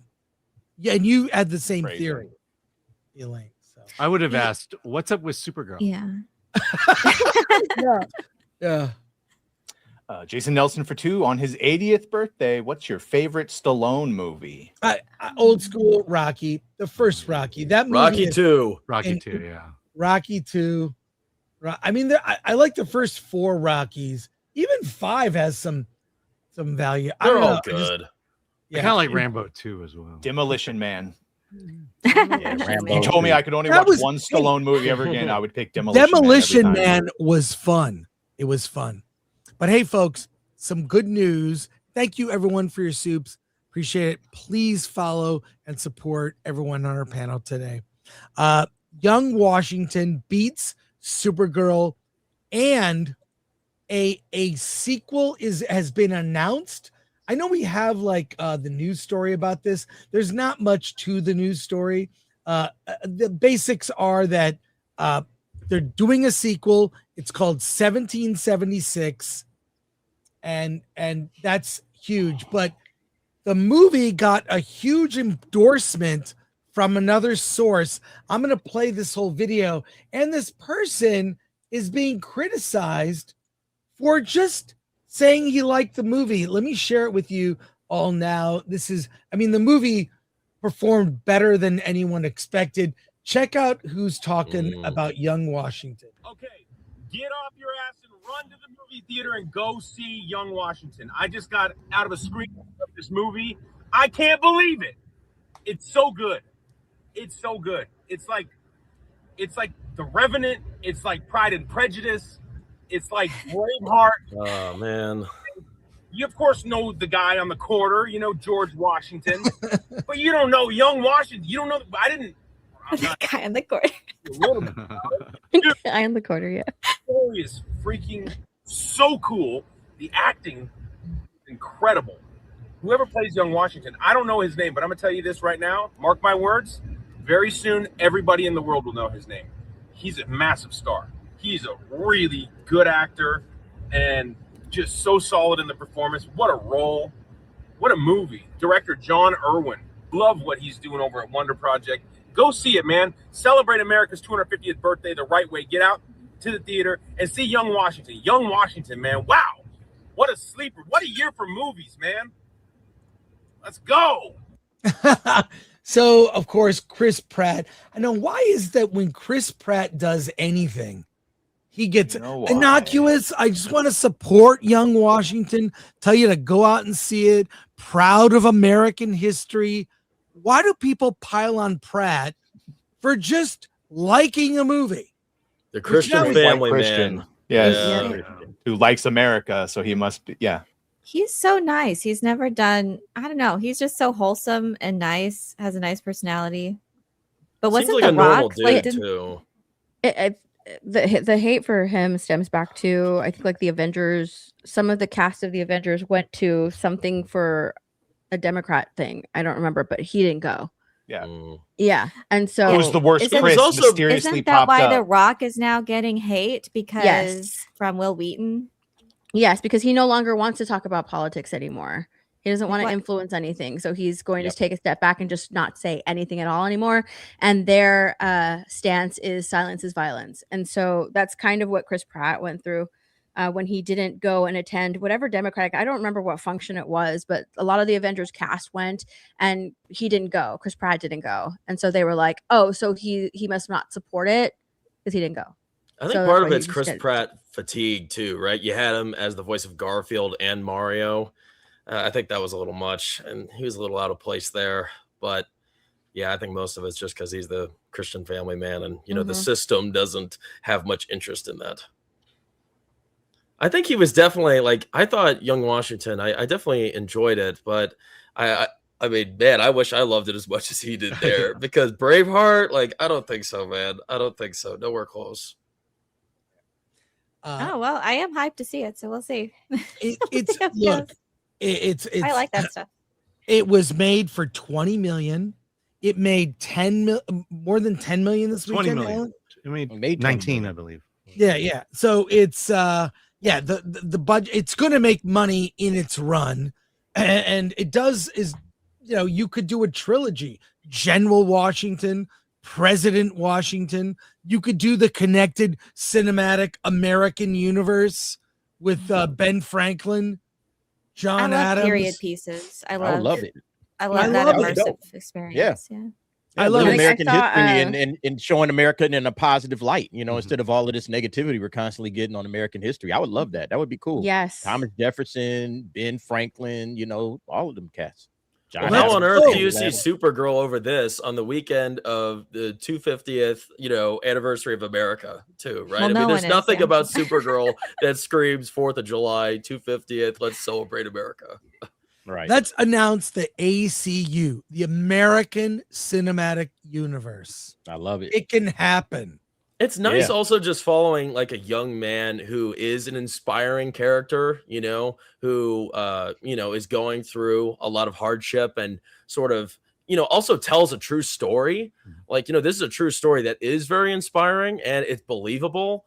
It's not far-fetched. And there's a lot of story here that I didn't know about. I really didn't know anything about young Washington. So I think it checked a lot of those boxes, which, ends up creating a pretty interesting story through and through, even though I don't think the execution was the best.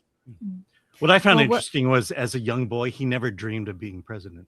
Was the cherry tree in there? Did he chop that down? Well, I mean, some are suggesting they make an AI, and I don't know if AI. Well, they say they used AI in some. I saw it. So I saw a tweet. Somebody I posted. I was seated for Young Washington. Some guy said he couldn't stop seeing the generative AI, and I sat there and I watched the movie and I was looking out for it, and it stung when you noticed. But I don't think I asked the people I was with; they didn't see it. So I guess that's if you're not looking for it, I don't think you see it. Yeah. But I don't know if you've seen this. This is kind of interesting.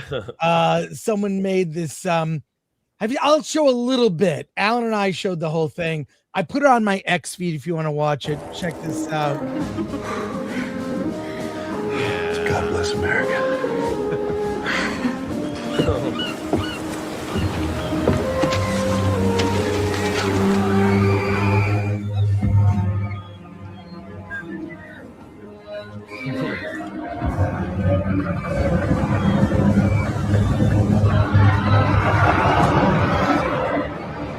It's the British! The British are coming! The British are coming! The British are coming!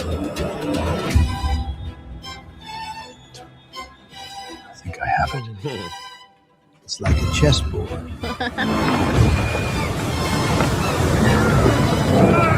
They're synchronizing their efforts. Then Oh my god. checkmate.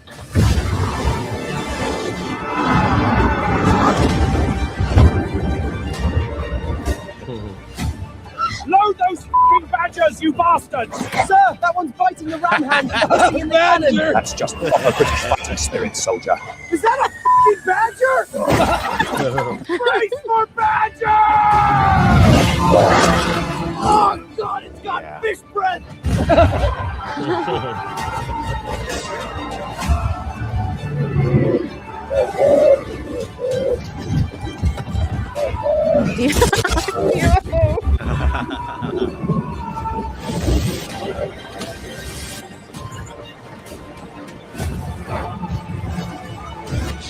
Teabag. What's tea? That was that.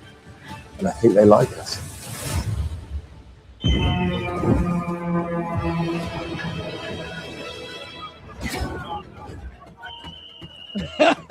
Oh my gosh.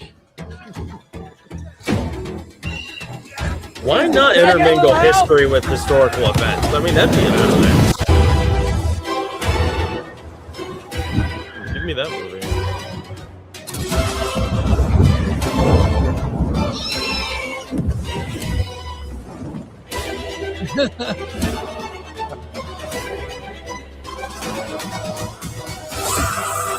Fish and chips! Welcome to America. I've got a tea bag for you. 50 years ago, British landed on our shore. And we kept him on ice. Why wasn't I told about this? It's on a need-to-know basis.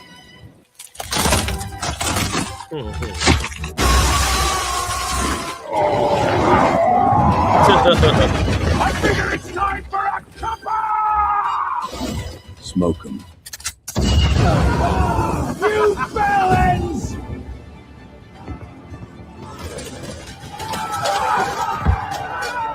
What are we gonna do? We're gonna shoot from behind the motherfucking trees. Get to the trees!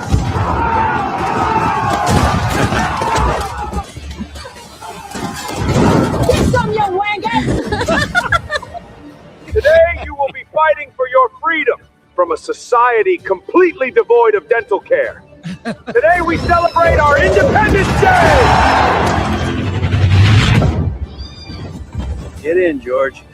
Let's go Get kill in. some Reds. Did he pull that out of his pocket?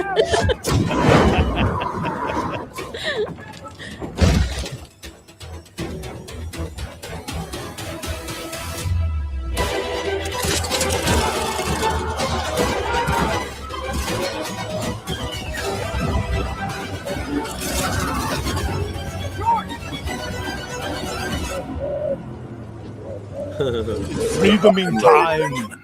Locked and loaded.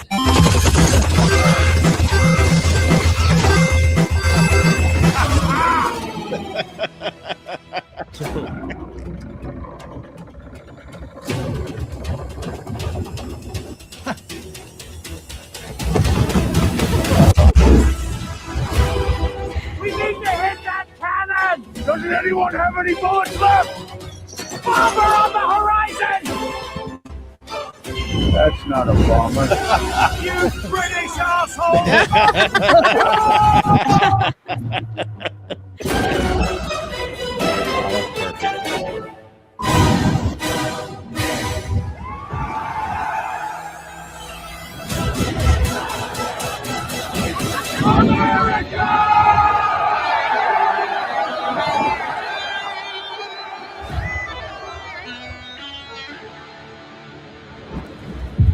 Yeah, that could be. Look, Well, it gave away the ending, by the way. But, yeah, it's true. But I do think that I didn't notice the AI in Young Washington, but I do think that AI is going to make it possible to do big spectacle effects, which will make indie films competitive with Hollywood. Pay attention. A little movie called Young Washington beat a big Hollywood film made for almost $200 million. Pay attention. Yes, I mean, this was goofy and silly and whatever. I thought it was actually really funny, but get used to it. It's going to be used when it comes to effects. Love someone said Benjamin Franklin didn't fight in the Revolutionary War. It's like, yeah, that was the inaccurate part of that. We had tactical badgers. Walked around in America underpants. Yeah. Let's watch it again and point out the inaccuracies. Yeah. Okay. Hey, the Odyssey, I don't know if you knew this, is told from a female perspective. Say it's not so. This you got to see this from Steph, actually, My Nerdy Home, her X account. Look what you did. Let's see this. We got it's a short clip, but you're 4 doing million research. views. Found it. What? 4 million views. 4 million views. Wow. Damn. Steph. Here we go. And we just saw the red carpet. The red carpet was fairly subdued. I believe that they were under control. But what's disappointing, the official X account has locked comments. You cannot make comments on X. You can't respond to any X post by the Odyssey. But let's see what Lupita Nyong'o, who plays dual roles, what she has to say. I'd be like, so Homer, how do you feel about the screen time given to these women, considering how little you spend with them? Oh, okay. And then do you lean forward and look at him like that? Yes, like, remember us? I'd be like, so Homer.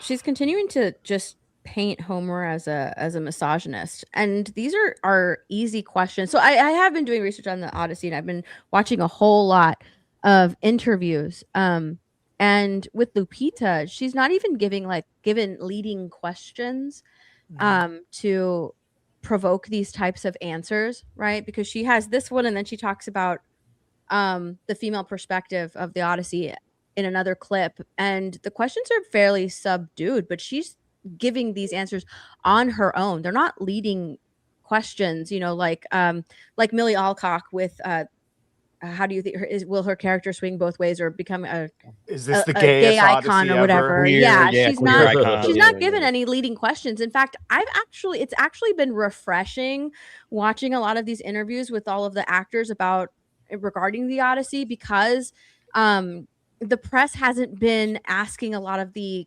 questions that you normally get right now, like, the cast is very representative of our culture today, the cast is very inclusive, blah, blah, blah. They haven't been asking any types of questions like that, so it's been refreshing kind of watching and listening to their answers. They're it's more like what it used to be, they're asking questions about the IMAX camera, what it's like being a part of the crew, ask questions about Christopher Nolan, questions about their character, and they give all of these really good answers. So it's been nice listening to it.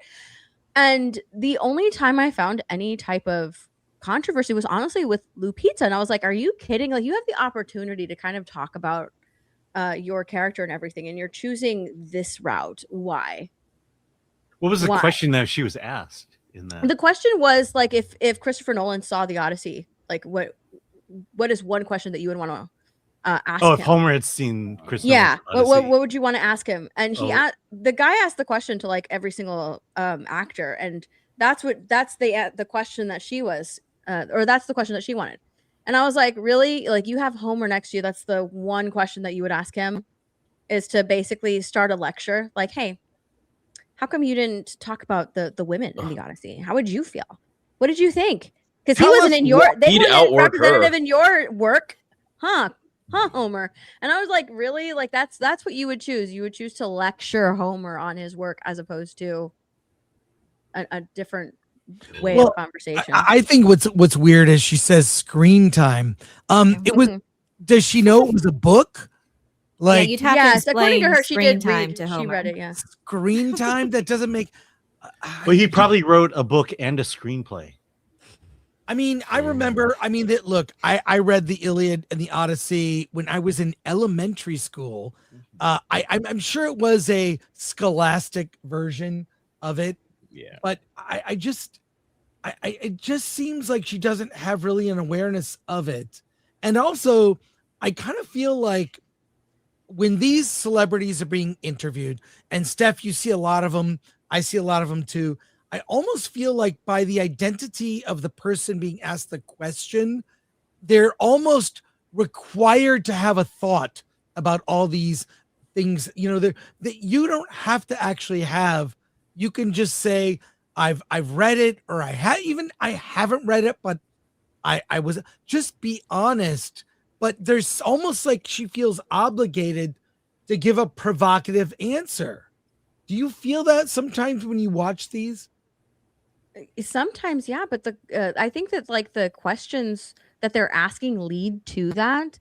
In this way, I think that it's almost as if she needs to feel special, and in this way, this is how she feels special.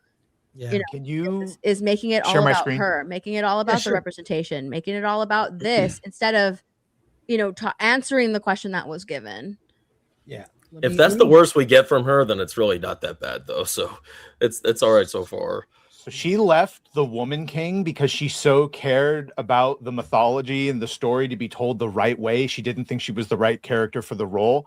And she left because she specifically wanted to do it justice. But I felt it wasn't the role for me to play. So when it's mythology she cares about, very self-aware that she probably should or shouldn't be playing a role. But if it's the Odyssey, she has no problem stepping in and then questioning the original author. Well, Alan and I are seeing the movie a week from today. We will give our out of the theater reaction on Monday and let you know. We'll also have a review that Wednesday, which is when I believe today, in a few hours, the first social reactions from the premiere are going to be allowed to drop. Be prepared for glazing.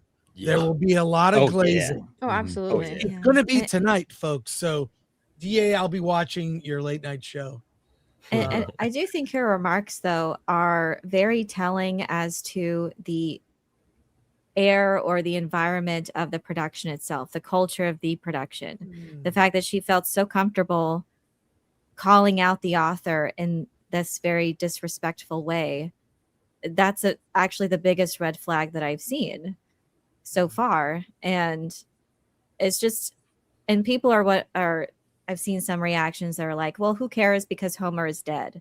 Well, I think personally, I feel more of a responsibility to share my opinion and to defend ones who aren't alive, to defend their own work and speak for themselves.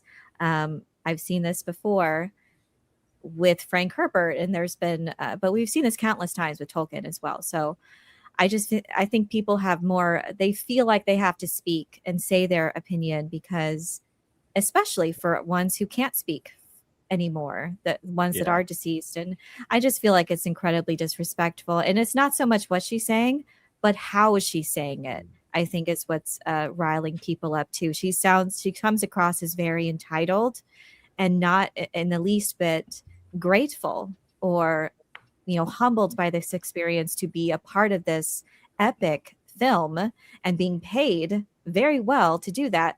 And she wouldn't even be here if Homer hadn't written a very famous female character of Helen of Troy. So I think all of this combined. Yeah.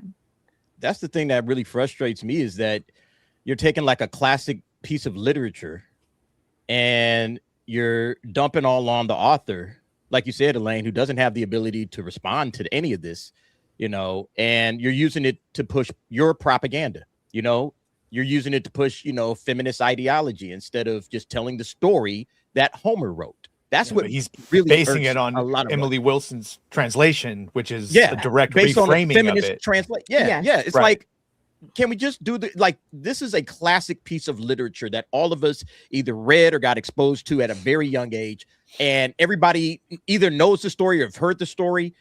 Do it right. All right. If you're going to do the classics, you got to pay some homage to the originals. Listen, this is the problem Hollywood has. Hollywood, they don't want to push their ideology through their own individual or, unique creations. They want to take over classic literature, classic franchises, the big dogs. All right. The stuff they know we're going to show up to. They want to take those over, and then they want to use this as a vehicle for propaganda, which is Hollywood in a nutshell, in 2026. And that's what's frustrating about it, because I was looking forward to this. All right, I was really looking forward to this movie, and I'm like, now I'm just watching it for the memes and to do a review for the channel and all that kind of stuff. But I could care less about this movie. And I think you're right, Elaine. With sorry, no, I was just gonna. Sorry, go ahead, Steph. I'll have a. Oh, I was gonna say, I think you're right, Elaine. What in regards to how she's speaks to the Odyssey set and everything, and the conversations that had between Nolan and his actors, because she continues to talk about how the Odyssey's been told from a masculine perspective, and finally we're getting a female perspective, and it's very enriching. And even on the red carpet, on the premiere carpet, one of the interviewers was talking to Anne Hathaway. And I think also Lupita Nyong'o, I have to go back and watch it, but I think she also asked them about the female perspective. How do they feel about that? And then she also asked Nolan. And, Anne Hathaway talked about how Nolan, the way he wrote this, it is from, a female perspective. And he kind of enriched the story with it. And he sort of made it even better. And so they made a point to ask Nolan about that. What was your decision about that? How come you, they praised him about writing from the female perspective and having all of these women, and credited the fact that he has all of these great, powerful women around him, and how they're just very happy to be a part of that. So I'm really interested in seeing this movie, because he is credited to putting a lot of the female perspective on this and adding even more to the female characters, because they feel like all of that was left out of the original work by Homer. Here's my fear. It may in fact be a phenomenal movie, a very good movie with epic action scenes and intense, thrilling, just high drama. But the race swap will be distracting. It'll be it's sort of like why I don't watch Bridgerton. I don't buy it. Elliot. Yeah. Well, what's weird is I saw Elliot Page on the red carpet, and Elliot looks like a young boy, literally tiny. someone that has a wasting disease. It's like the first time you wear a suit when you're 13 or 14, you kind of don't know how to wear one. It's ill-fitting, and you're wearing a suit, and Elliot's very tiny. So we'll see if it works. I think the problem is, will the changes be distracting, or will we get sucked in by the spectacle? We'll know next week when we all see it. Well, Chris, one last thing too. I was talking about this with my girlfriend. It's not just that. It's also, at least it's this way with me, looking at these stars in these roles like Anne Hathaway, you have Lupita Nyong'o, you have Spider-Man, you have Robert Pattinson. I look at them, and I just see the actor. You know what I mean? I look at them and I see Hollywood. You can't get immersed in the story. It's already bad enough you have, a transgender person, and then you have a couple of black people playing white people roles. There's just nothing about it which sucks you into the setting and the period and what's going on. And then on top of that, you also don't have the score, right? And you don't have the proper music that goes along with it. So I don't see how you possibly get immersed into this. Yeah, comparing it to the Doom Part 3 trailer, it's night and day for me, because the Doom Part 3 trailer, we'll see how it fares for an adaptation perspective, but cinematically, that looks amazing. Like how the trailer was cut, but there's just nothing. I don't get that same feeling at all with what I've seen of the footage of the Odyssey, which is very disappointing. It's very gray. It's very bland, and I just don't feel it. I'm not immersed in this fantasy universe from that. And yeah, I agree. I see the stars. I see Anne Hathaway. I see her Botoxed face. I can't get immersed into this other world. And if it was created by this paint by numbers, if it was created by ones like Lupita, her perspective of what art should be, which is just paint by numbers, screen time given to an equal measure to male and female. This is why Supergirl exists, because that's how they view art. Yep. It's not from true inspiration. It's from a number standpoint and that's what's ruining so many other forms of entertainment too. It's not just movies, and it's video games as well. This was the Disneyfication of other things. They think this is what women want, but it's not women. It's a certain kind of perspective that is, I guess, feminine skewed or whatever. It's just the Karens of the world. I don't know, but it's not what women want. Women like masculine stories. They like men, and they like seeing perspectives from the male perspective. They like seeing that as well. Clearly, we see what women go to as well. We see the numbers. We see what's successful, and we also see what doesn't work. And do we have to see failures time and time again before Hollywood learns this lesson? One last story, and then we'll do soups. Why attendance tells a better story than box office? This is very important. You see people talk about box office, well, adjusted for inflation or whatnot. What's the biggest movie? Prices of tickets are different. Inflation is different. It's one of the few things I believe France does better than anyone.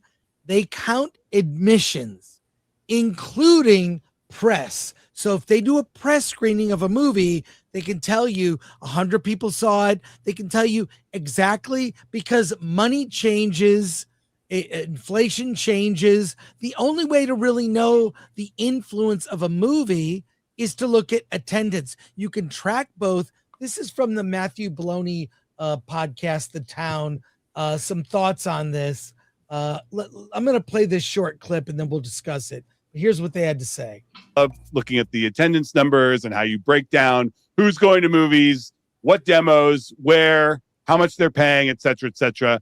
Tell us why the attendance metric is important when you're looking at movies, and why it may even be more important than box office. Yeah, one, attendance is never going to replace box office as a unit of measurement. I'm going to be clear about that. But attendance has its own place.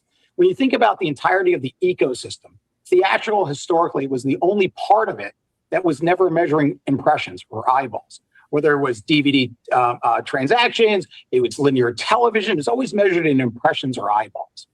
What we're doing at Intelligence is translating what's happening in the theater into attendance. And the reason that becomes so important is really for a better understanding of the overall reach of the content, whether it's the film itself, understanding what is the franchise capabilities, whether or not it's the ads that are occurring before the theater. We want to understand how many people are actually seeing those ads. So attendance has a really important place in the ecosystem itself. Yeah, I find the numbers compelling. Like when Adam Aaron, our friend at AMC, he'll sometimes tweet, 4 million people went and saw this movie in our theaters this week. And that's a pretty impressive stat, that you're getting like that many people out of their house into a theater to see a particular title in a weekend. It'd be like if you were look at the Nielsen charts and be like, oh yeah, Stranger Things was delivered $2 billion in revenue to Netflix. Like, you don't see those numbers. You see Stranger Things delivered X amount of millions of viewers. And it's worthwhile knowing that number and discussing it for movies. We want more people going to the theater, right? We of course, we want more box office. Box office translates to revenue. Revenue lines the pockets. We appreciate that. But the reality is, in order to grow that, we have to understand how many people are walking through the door. Yeah. And I think the reality is that Hollywood has focused on box office because that is more manipulable. You can raise prices and the box office will go up. You are subject to inflation, and you can compare this year's grosses to grosses from 10 years ago without discussing the fact that inflation has given those prices a big boost, and it's kind of not the same. So if you're comparing attendance to attendance from 10 years ago, maybe it's not going to be as flattering. That's right. And also the formats too, on top of that, right? Well, is there a 3D upcharge? Is there a premium format upcharge? Whatever that may be. how many people are actually going to the theater, that's going to matter to measuring the overall moviegoers. So what do you think of that? It's one of those things also we deal with being on YouTube. What video of yours got a lot of views? That's how it's transparent. So I just wish the US box office, it's not as sexy as money, but it's interesting to say, what is the movie the most people saw in a year? Is it Obsession? Yeah. It'll be up there. Just thoughts on this video. It's got to be Obsession because, you know, it doesn't have any of those premium format screens either. You know, when I was at Young Washington, I always liked just stepping into the other theaters, and I stepped into Obsession. I couldn't believe it. I was like, all these people in there. It's like, geez, this movie's been out forever and people are still seeing it. And, you know, I feel like IMAX and 3D, it is so good at just hiding the truth because it's double the price of a normal ticket, right? That's two people, you know, two asses in the seats, according to these metrics, that nobody's really taking that seriously. Yeah, I've always said butts in seats is the most valuable number that a movie theater should be looking at. It's like, you know, are people coming to see your movie? Are people excited about watching this? You know, because that'll translate into, you know, oh, okay, we're going to get X amount of, you know, home video sales. And we know that this story worked. It's not being inflated because it's, you know, Avatar and everybody wants to watch Avatar and the biggest, you know, PLF screen out there. So, yeah, I always thought that was the better metric of, you know, how a movie is doing is tickets sold. But the market used to be, or the numbers used to be, they used to put that out there, you know, tickets sold. I don't know how accurate it was, but I used to use it on videos. Well, they don't do that anymore. Great example of that is Superman, where if you look at Man of Steel, it sold 10 million more tickets. Yeah. Obviously, the tickets are much more expensive this day, so it doesn't look. But when you looked, it very clear interest difference and engagement difference. It's a better way to measure and calculate. I hope Hollywood adopts it. My feeling is they will not, because they can always talk about growth in the industry. What they're really tracking is the growth of inflation. So it's kind of ridiculous. It's kind of ridiculous. If I make a movie, I'm going to show it for free and it'll become the greatest movie ever.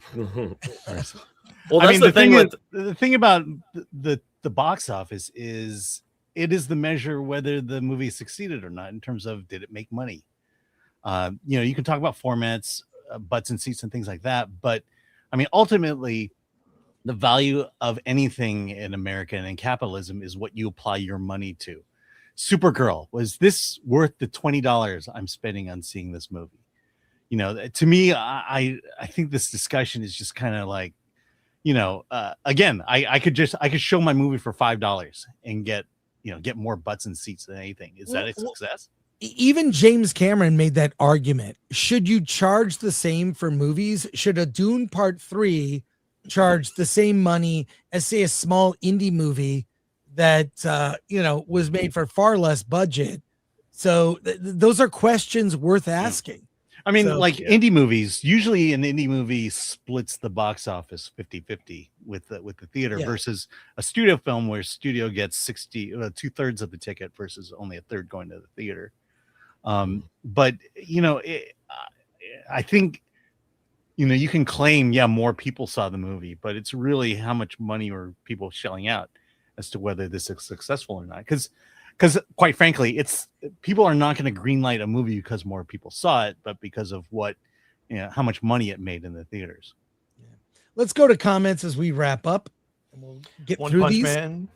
Quick. For 3. I am just glad R&B didn't pull out his shake, not realizing he's still on camera like the guy from Sandy. Yeah, we're all glad. Well, you never You're waiting know. for It could still happen. One Punch Man.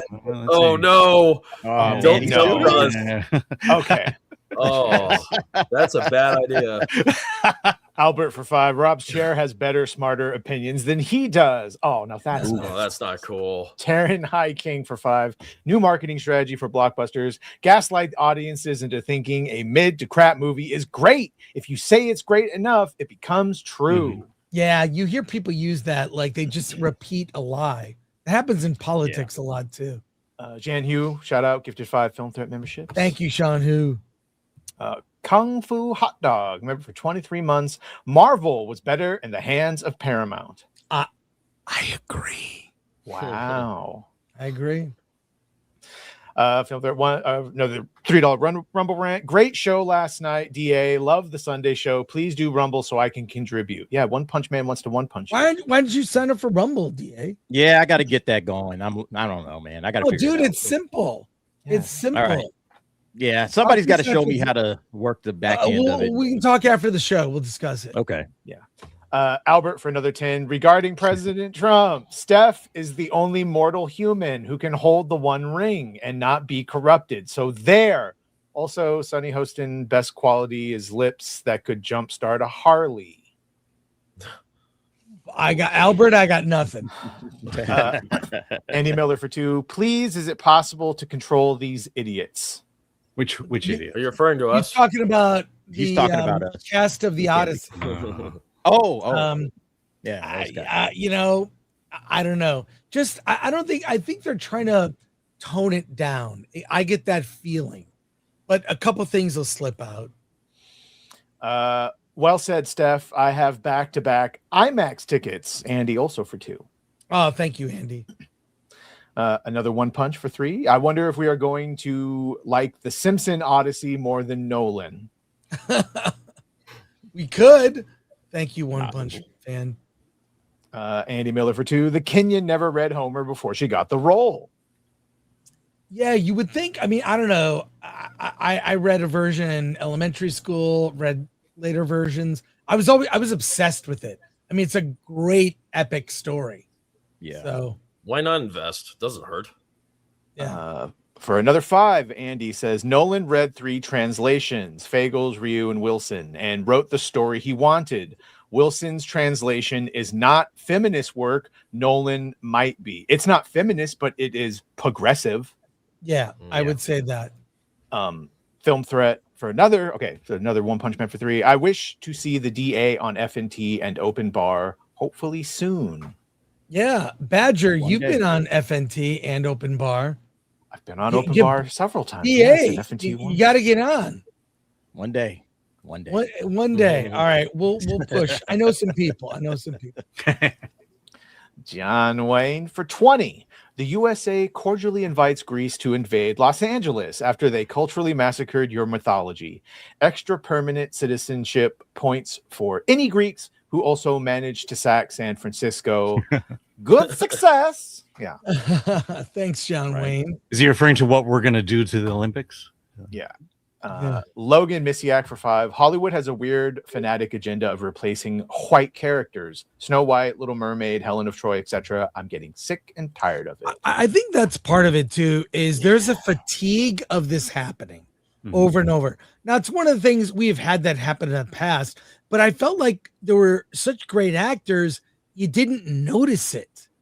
You know, you didn't notice it. It didn't now it seems to happen so often. Or it's the default. That's the thing. It's now the default. And I think people are exhausted. Jay Peso for 2. Always imagine Robert Zemeckis doing the Odyssey. With Michael J. Fox. Doc, we gotta go back. Odysseus. Albert for 10. When did Verbal Riot get here? Oh, wait. Dang nabbit. That Caucasian cataracts got me. Again, what's the over-under Derek getting tired of the joke and coming to Toronto to clobber? Nah, you good in my book, Albert. Yo, Dante was on the show last night. He was on the DA's office last night. It was nice to see him again. Yeah, we miss him. Yeah. Thank you, everyone. To all of our mods, Lord Thoth, MK Solid, Dallas, shout out. Ololuikwe on Rumble. And a final one coming in another hot. 3 from One Punch Man for 3. Brandon, the anime guy, can help get that Rumble set up, DA. Yeah, just let's talk after the show. Yeah. Everyone, let's go around the horn as we wrap up. Plug your channels. Hey everybody, Box Office Brawler, Gen Z reviews, Last Action Hero tomorrow night, 9 p.m. Eastern Time live, and Angry Badger's joining us for the first time. So good to have you on, my friend. Nice. Sweet. Yo, Derek Anderson, the DA. Thanks for hanging out, everybody. I'll be doing daily videos, Nightcap on Tuesdays and Thursdays, and Anime Nights on Fridays, DA's office on Sundays. And apparently I need to get on Rumble, so I'll be doing that after the show. Nice. Nerd Cookies here on YouTube, where I talk sci-fi and fantasy news and lore analysis. I dropped a lore video today, taken from a recent Dune book club session, talking about the Hunter Seeker assassination attempt on Paul Atreides. And the next Dune book club is happening this week, live on my channel, Thursday, 8 p.m. Eastern, covering Dune chapters 19 through 23. So I'm so excited. You can follow me on Twitter at Nerd Cookies for more memes and news. Stuff My Nerdy Home. You can find me on YouTube, Instagram, and Twitter. I stream almost every day. So, man. Badgercast coming up in 25 minutes or so. We'll be talking about all the things. All the things. Yeah, Wednesday is Dune's Day here on Hollywood on the Rocks because Chris loves Dune. He loves it a lot. I'm just gonna go to this. I'm going to the Dune Part 3 trailer event. I don't know when the trailer is dropping that day. I can't say what time, but I'm excited to go and see Denis in a Q&A, and it should be a lot of fun. So there you go. And still, wait, is the camera black to you? Yeah, it is to me. Yeah, it is okay. Yeah, but it's well, BLM. But in the box in the green room, we see You can hear him still. Yeah. you can hear him. All right, well let's leave Rob alone. Happy birthday to Robert. Also, thank you to Atomic Lori, producing behind the scenes, making us all look good. Thank you to the panelists here. Please support them and all their channels. And we'll be back Wednesday. And Alan, let's get out of here.